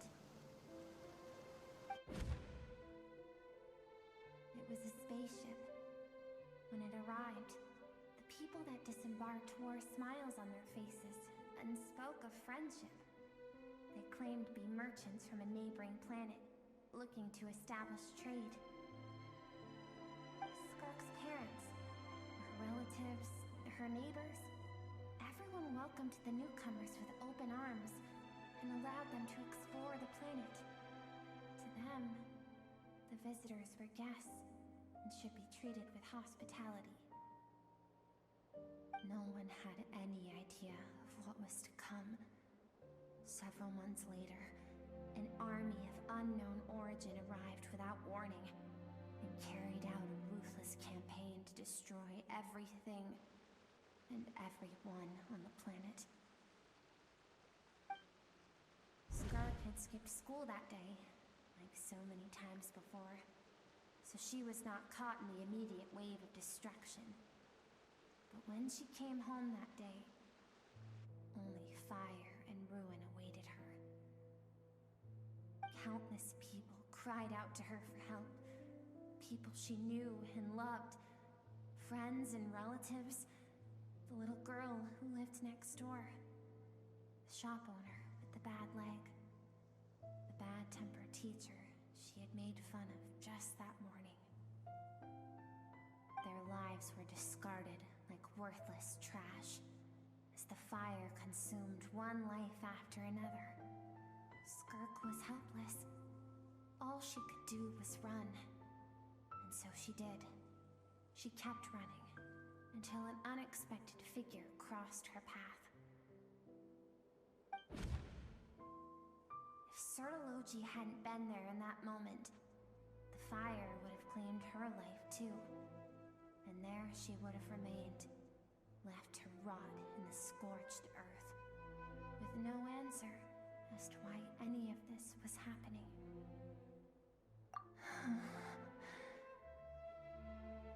Because she and her people were seen as a threat.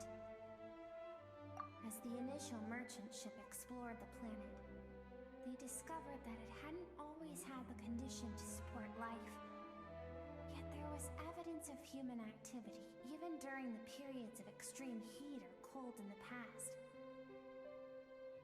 Further research revealed that, over time, the people of this planet had evolved the ability to adapt to any type of environment or energy source. For that reason, the outsiders viewed them as a potential threat and decided to eliminate them before the threat could rear its head. And so, the army was called, and the so-called danger was wiped from the face of the planet.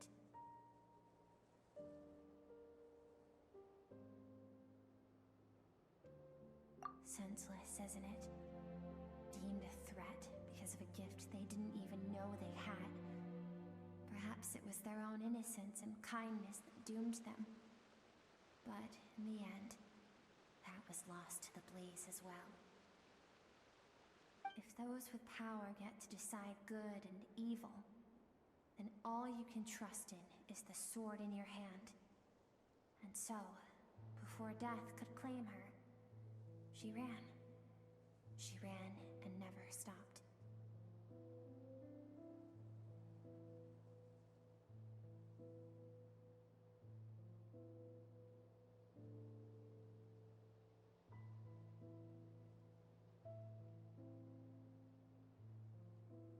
No one wants to relive their most painful moments.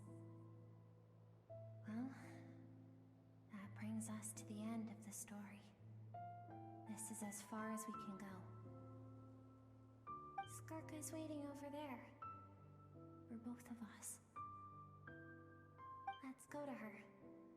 It's time to fulfill my purpose. And my greatest wish over all these years.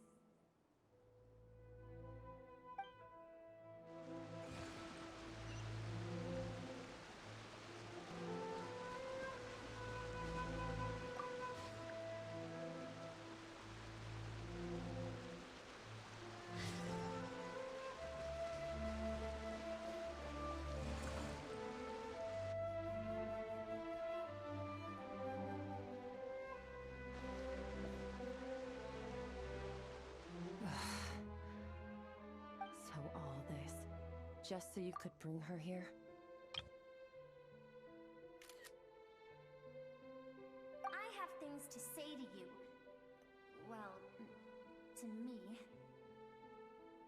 I want someone to witness our reconciliation, even if it takes an argument to get there.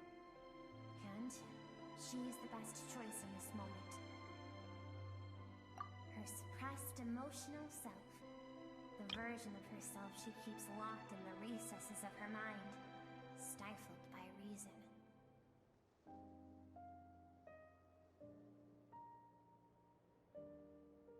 All those rejected impulses, those discarded aspects of your past selves, they are a part of me now. I am who you used to be. Someone you have refused to face for too long. So, I came to face you instead. You're wrong. I've faced you all along. And that's exactly why I keep you locked here. Your existence makes me weak. Moments of joy and longing are when we are most vulnerable. Don't forget, it was a penchant for goodness over reason that doomed our homeland in the first place. The vastness of the universe renders everything insignificant. Our feelings most of all. Even so, learning from the mistakes of the past doesn't have to mean erasing everything. Strip yourself of your so-called weaknesses, emotions like kindness and empathy, and what makes you any different from the ruthless soldiers who slaughtered our people?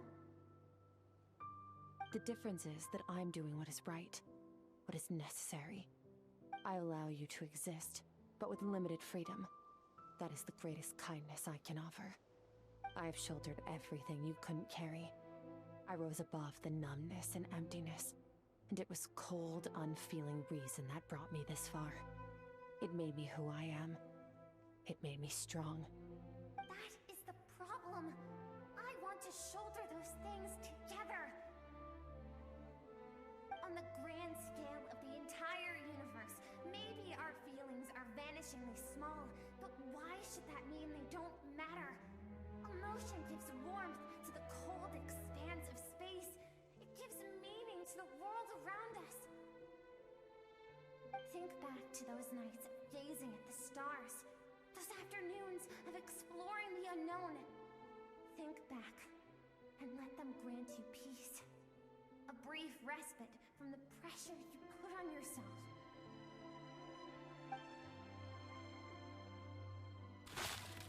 That isn't what we need. Exactly what we need! Aren't you curious about why recovering your strength has taken longer than normal this time? Finally, you get to the important part. That is the only answer I came here to find. Then look around. Look at your inner world. You cast aside your dreams and curiosity, and in doing so, you lost your original motivation. You severed all connection to who you used to be, so you can no longer draw strength from your past. Now, the only things driving you forward are fear and survivor's guilt. But these cannot take you far enough. And so, this river, the the source of your strength, grows more polluted by the day. And you think that means I should seek help from a weak little thing like you?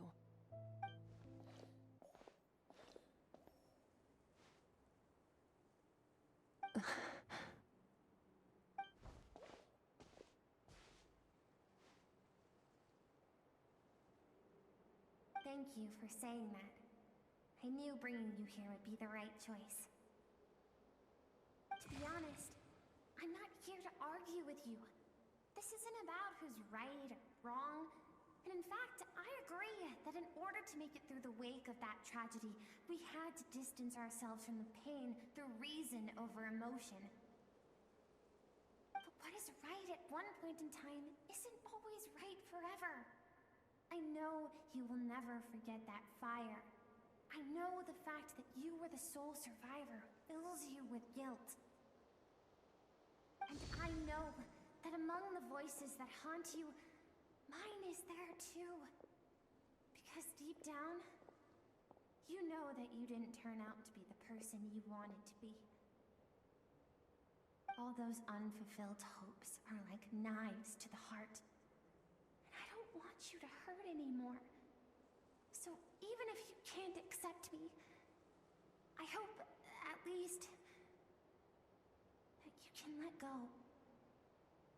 I keep thinking, maybe it would be better if I had died. I wouldn't be haunted by that fire all the time. I wouldn't have to go on like this.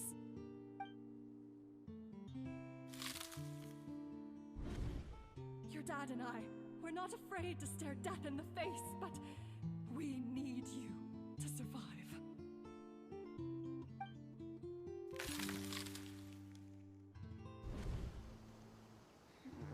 I'm sick of being a kid. There's so many amazing things out there. I'm ready to see them all.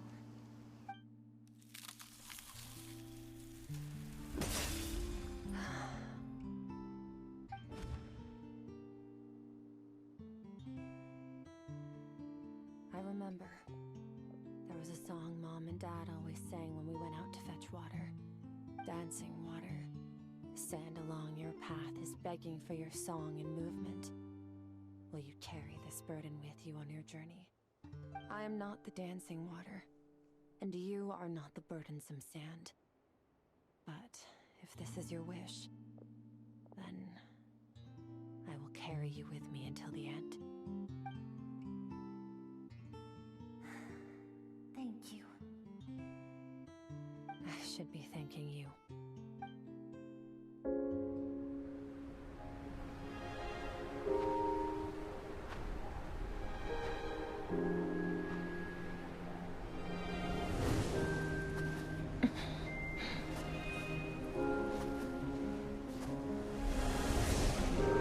Run, Skirk, run!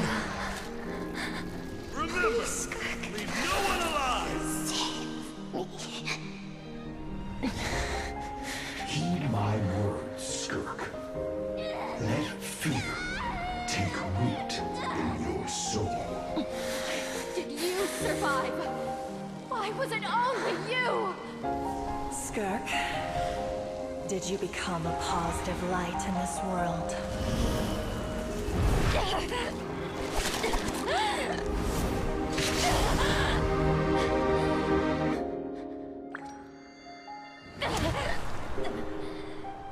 Hey! This doesn't have to be the end.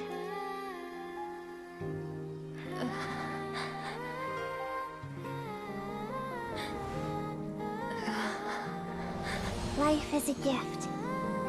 Don't let darkness claim it.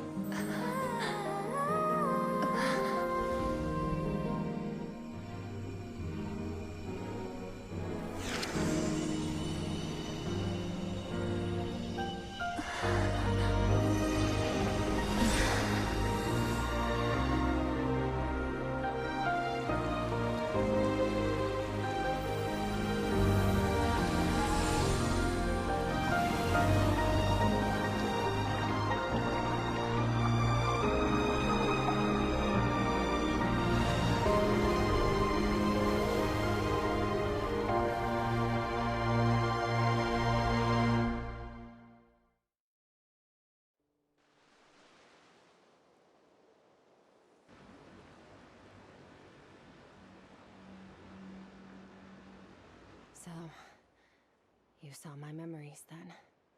I once asked my master if survival of the strongest was the law of the universe. He said no. But in a world without order, those with no moral boundaries tend to be the ones who survive.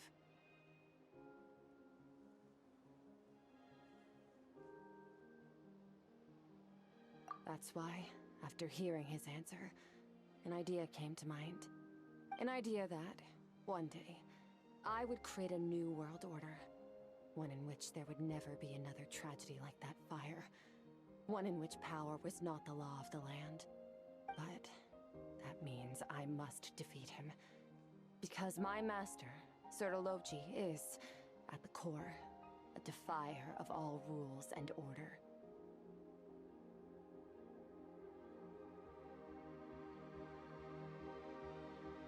Yes, and not just because of the gap in our abilities, but also because I have no reason to see him as an enemy. Although his decision to train me was not made out of kindness, he did everything a master should. He saved my life, taught me the sword and the principles of strength, and for that, I respect him.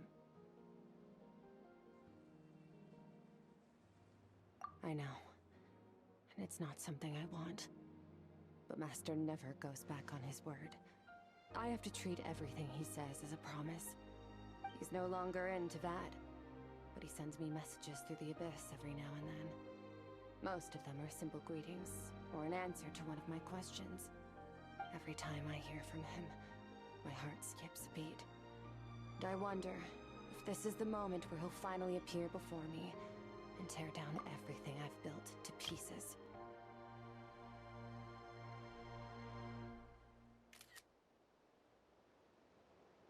Maybe that means I do live in eternal fear, just like he said. Yes, I respect him, but I'm also afraid of him. And for that reason, the pursuit of strength consumes every moment of my life. I don't know what Master has planned, but I have to be ready.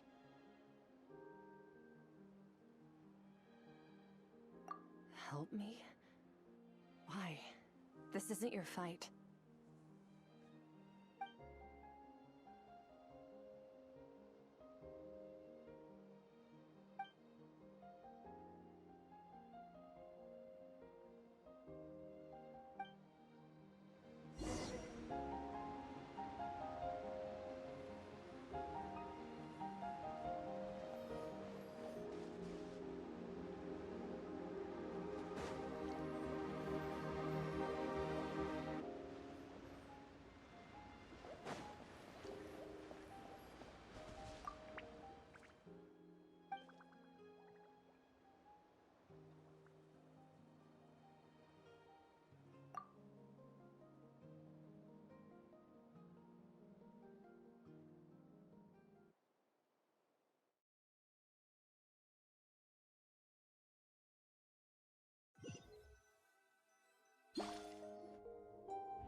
Oh, you're finally awake!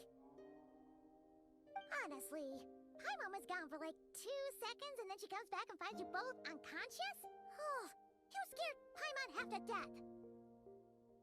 You're both okay, right? What does it look like?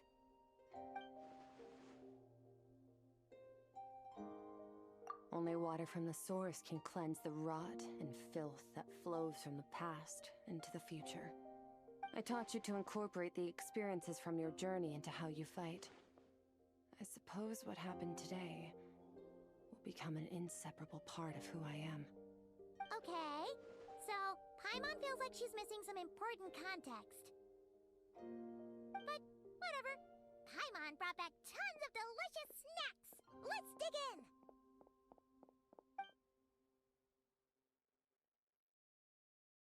All right. It's about time we finished what we started. We're gonna deal with this thief for good, right?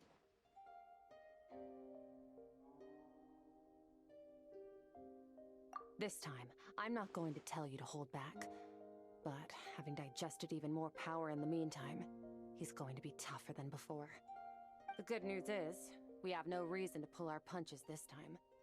So, let's go. Same place as last time.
fog is gone! Wait, isn't that the form the all-devouring narwhal changed into? How come he knows that, too? Really? So, you're telling Paimon that giant whale and this guy can both turn into the fowl? How does that work? It's a subconscious instinct. Any intelligent being who longs for his level of strength is bound to mimic his appearance. It's a natural response after encountering someone as powerful as Master. To them, he represents ultimate power. We know the person before us has encountered Master, and we know he stole a portion of my power. So it's not surprising that he would assume this form. Okay. Oh, the closer Paimon looks, the more intimidating it gets. Nervalette isn't here this time, so it's up to us. He won't have the nerve to steal again after we're done with him. Let's teach this guy a lesson.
haven't had enough of my power.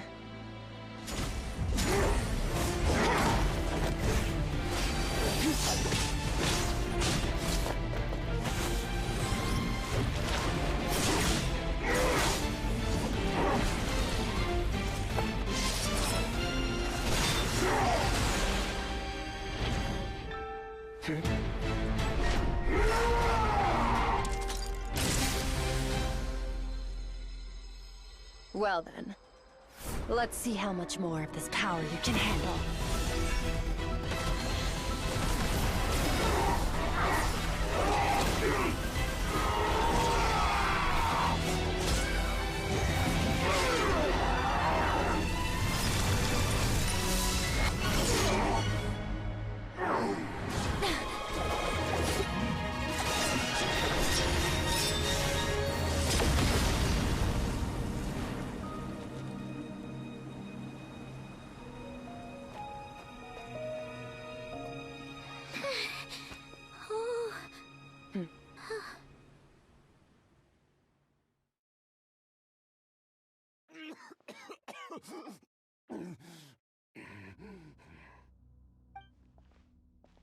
Well, have you come to your senses? You saw that my body was at its limit. So, you deliberately channeled your power into me, knowing that it would destroy my shell from within. Such power, such keen battle instincts. So you must be... Skirk, Sertologi's disciple. How long has it been? How long has he been away from Tevat? Hundreds of years.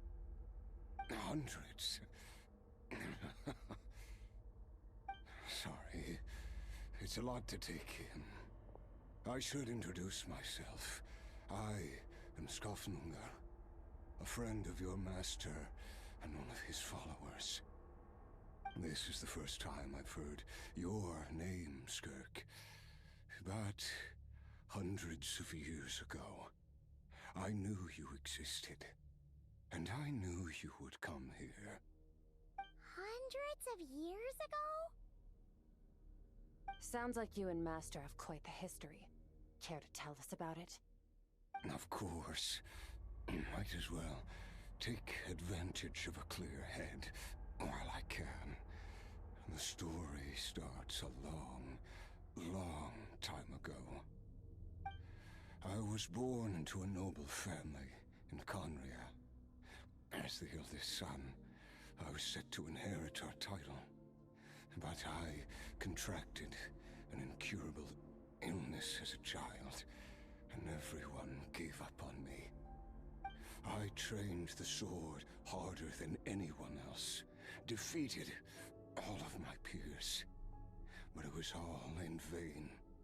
When other people looked at me, all I saw in their eyes was pity, or a strange glee in my misfortune. Even my parents were just waiting for me to die. Over time, my heart hardened, and I became aimless. That was the point where I met your master, Sertologi. We were similar in age, but different in background. He was born in prison, the son of criminals who had been sentenced to death. He spent his childhood wandering the streets, facing more criticism than the literary works in the Universitas Magistrorum. Yet, he always wore a smile on his face, as if kindness and malice were one and the same, and he could not see the difference. I still remember what he said to me when we first met. You need to fight to survive. Even if it's a losing battle, it should light a fire under you. How can you sit back like this and go down without a fight? That does sound like something he would say. He was the first to acknowledge that I was worth something. And he inspired me to keep going. When we sparred together, was the first time I'd actually felt the thrill of combat. When I was 10, he stole forbidden research materials and managed to cure my illness. It was like there was nothing in this world he couldn't accomplish. When it came to the human form, he was always intent on pushing the boundaries of possibility. But somewhere along the way, I fell behind. My talents were nothing compared to his, and at some point, I realized he had pulled so far ahead, I was too embarrassed to even ask him to spar. After his grand endeavor was successful, he sought me out and said to me, "This planet no longer holds anything of interest to me, so I'm leaving. But first, I have an offer. I can use a power I have just refined to break the curse of immortality for you. Your death was once what we worked so hard to prevent. But the immortality you now face is a different kind of pain altogether." I'll pass. Immortality doesn't sound so bad to me. Since I can't die, it means I have an infinite amount of time to get stronger. Maybe I'll finally catch up to you one day, and we can spar like we used to. Are you sure? I cannot say when I will return. Your body, or rather, your soul, might not be able to withstand this curse. All I can do is try. After all, a wise man once told me, people need to fight for their own survival. Wise indeed. Nevertheless, if you grow weary of the pain of immortality, and wish to experience a good sparring match before you wither away, seek out my disciple. Disciple? Never thought I'd hear that word coming from you. Nor I, but Vedifenir said I was destined to find a disciple out there in the universe, and bring her to Tibet. You know as well as I, Vedifenir's prophecies are never wrong. Well, now I'm curious about who this disciple of yours will be. All Vedifenir said was that one day, the stars shall bow in her honor. Sounds pretty impressive.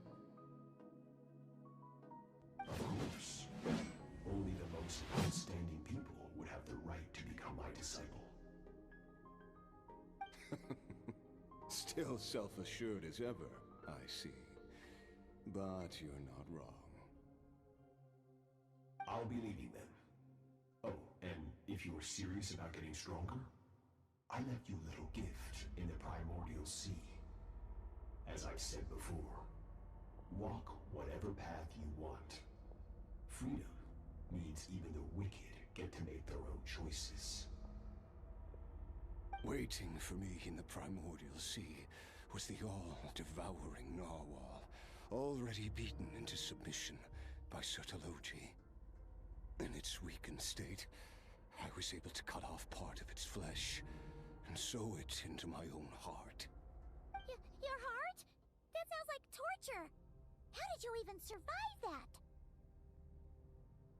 Because, of course, I bear the curse of immortality. So, you used the curse to turn yourself into a vessel for power. Even with that whale's ability, devouring power like that is not something the human body can withstand. With your body and soul constantly at the breaking point, it was the curse of immortality that sustained you. But that is not the path to strength. You have to pour your heart into it, work for it, dream of it. Instead, you stole something that didn't belong to you, and it backfired. You're right. I should have known better, but I had already pushed myself to my limits, and he was still miles ahead of of me. So I had to take a leap of faith. I miss your master. I miss the days when we were all together, troublemakers without a home. I don't regret the choice I made. But if you'll allow it, I do want to apologize. To both of you. After the beating we just gave you, I think we can call it even. You're an interesting one as well. Sertologi's disciple. That's a lot to live up to. It can't have been an easy experience. I know what he's like. He rules with an iron fist, using despair and fear to force you to catch up to him, all the while standing ever out of reach. We're like mountain climbers in the dark, never knowing how much higher we have to climb, or when we will see the sun again. True. But I made up my mind long ago. No matter how dark it gets, I will not give in to despair. I will overcome it. Besides, after hearing your story, I suspect what Master really wants is not a battle that demands his full strength, but rather a defeat without regrets. Oh? Since you're his friend, you must have some things in common. First time we came here, when you stabbed me through the fog and stole my power, I felt no emotion coming from that spike.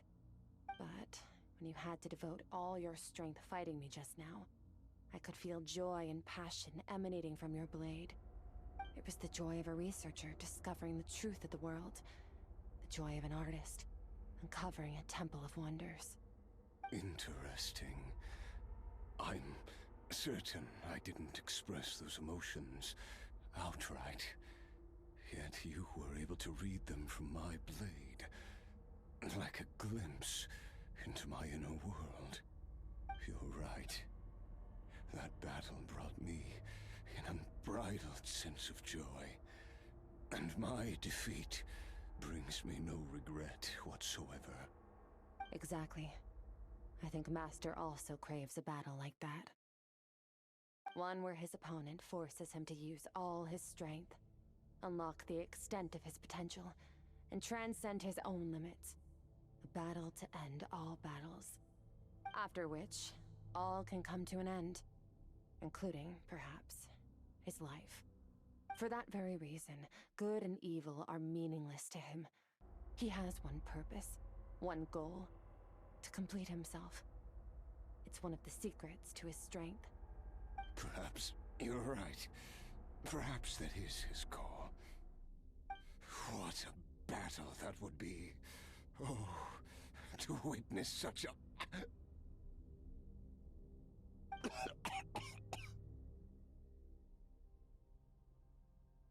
you okay? Too many different kinds of power are surging through my body. The curse of immortality allows it all to coexist, but it does not remove the pain. I won't be able to hold on to my sanity for much longer. What a shame. I would have loved to witness that battle. Sertologi once offered to free me from this curse. Now, I must ask that of you, Skirk. Can you release me from the pain? I can, but not through death, if that's what you were hoping for. It's not a suitable punishment for your crime. As an alternative, I can take your consciousness, along with all the power you've consumed, and smash it to pieces. The impurities will dissipate, and under the curse of immortality, your mind and body will regenerate. When that process is complete, you will be back to who you were before, no longer tortured by powers you can't control.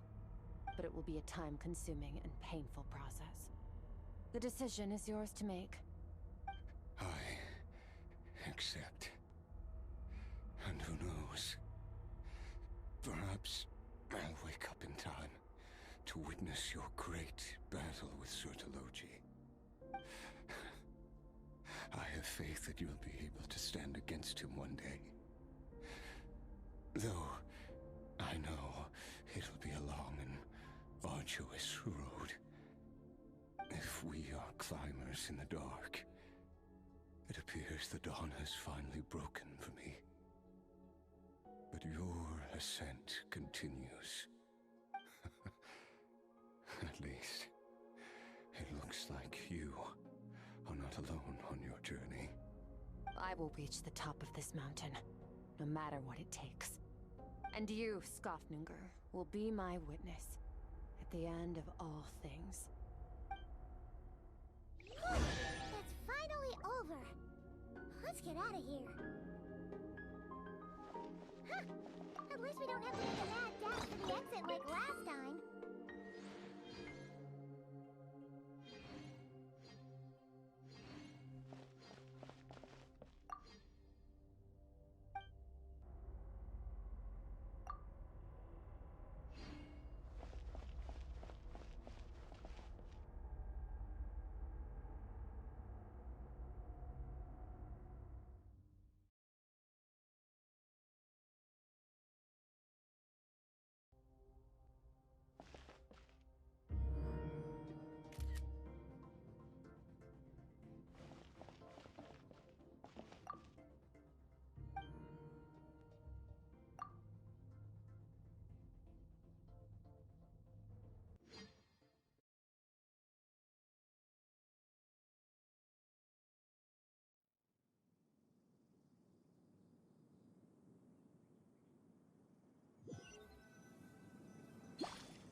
It's only been a few days, but it feels like forever. Once again, we've proved there's nothing we can't overcome. We're just that awesome. Wow, you sound even more confident than usual. Guess you really have become stronger. Today sure went by fast. It's night already. Oh wait, that reminds Paimon. The stars you mentioned. The ones that died out? Are they back now? Yes. The power Skafnunger stole has been returned. So, the stars have regained their light. Great! Huh, it's crazy that you even noticed their light was gone. There are so many stars in the sky. If a few disappeared, Paimon definitely wouldn't be able to tell. I suppose it's because I have gazed upon this sky for centuries. The false stars, hanging in the meticulously planned sky, glittering with rotten light. It's not real. And yet, it is for that very reason that I can look upon it and enjoy the momentary peace it brings.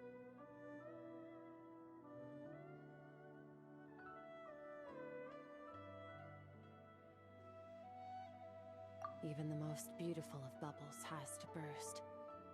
We will return to the real universe one day, whether of our own volition or not. Time marches ever forward. Even the innocent and naive will taste life's bitterness. Yet through hardship, we grow, until we learn to seize the sands of time for ourselves, and uncover our true strength. Though we gaze upon a false sky, its vastness and majesty is palpable. One can only wonder, what is it going to take for kindness to reign supreme in the vast expanse of the universe? Oh, this is all going over Paimon's head. But if she knows one thing, it's that the Traveler always finds a way. Ever since we met, she has filled Paimon's days with happiness. No matter how tough things get, she always finds a way to make it better. If it's too big a job for one person, then we'll do it with two. And if two's still not enough, then three. We've met so many amazing friends, and accomplished so many amazing things. As long as we don't give up, we can make any wish come true. I suppose when it comes to you, anything is possible. Well, I should be going. Now that my power is no longer isolated from my emotions, I need more practice to get used to it.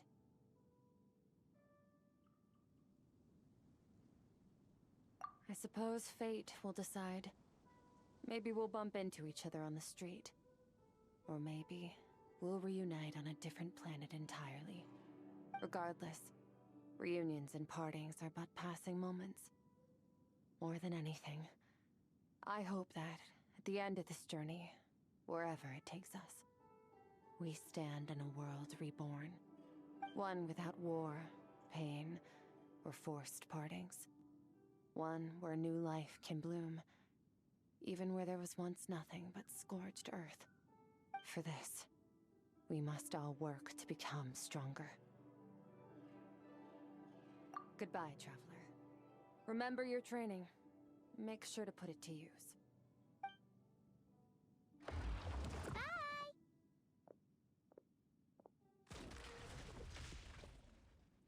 Is it just Paimon, or is she being nicer than before? We definitely count as friends after all that, don't you think? Hey, what do you think about camping here tonight? There's nothing quite like sleeping under the stars. Come tomorrow, we can continue our journey. Oh, and since Paimon treated you to that super nice meal at Wanmin Restaurant, it's about time you returned the favor.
No need to fret. I shall handle this.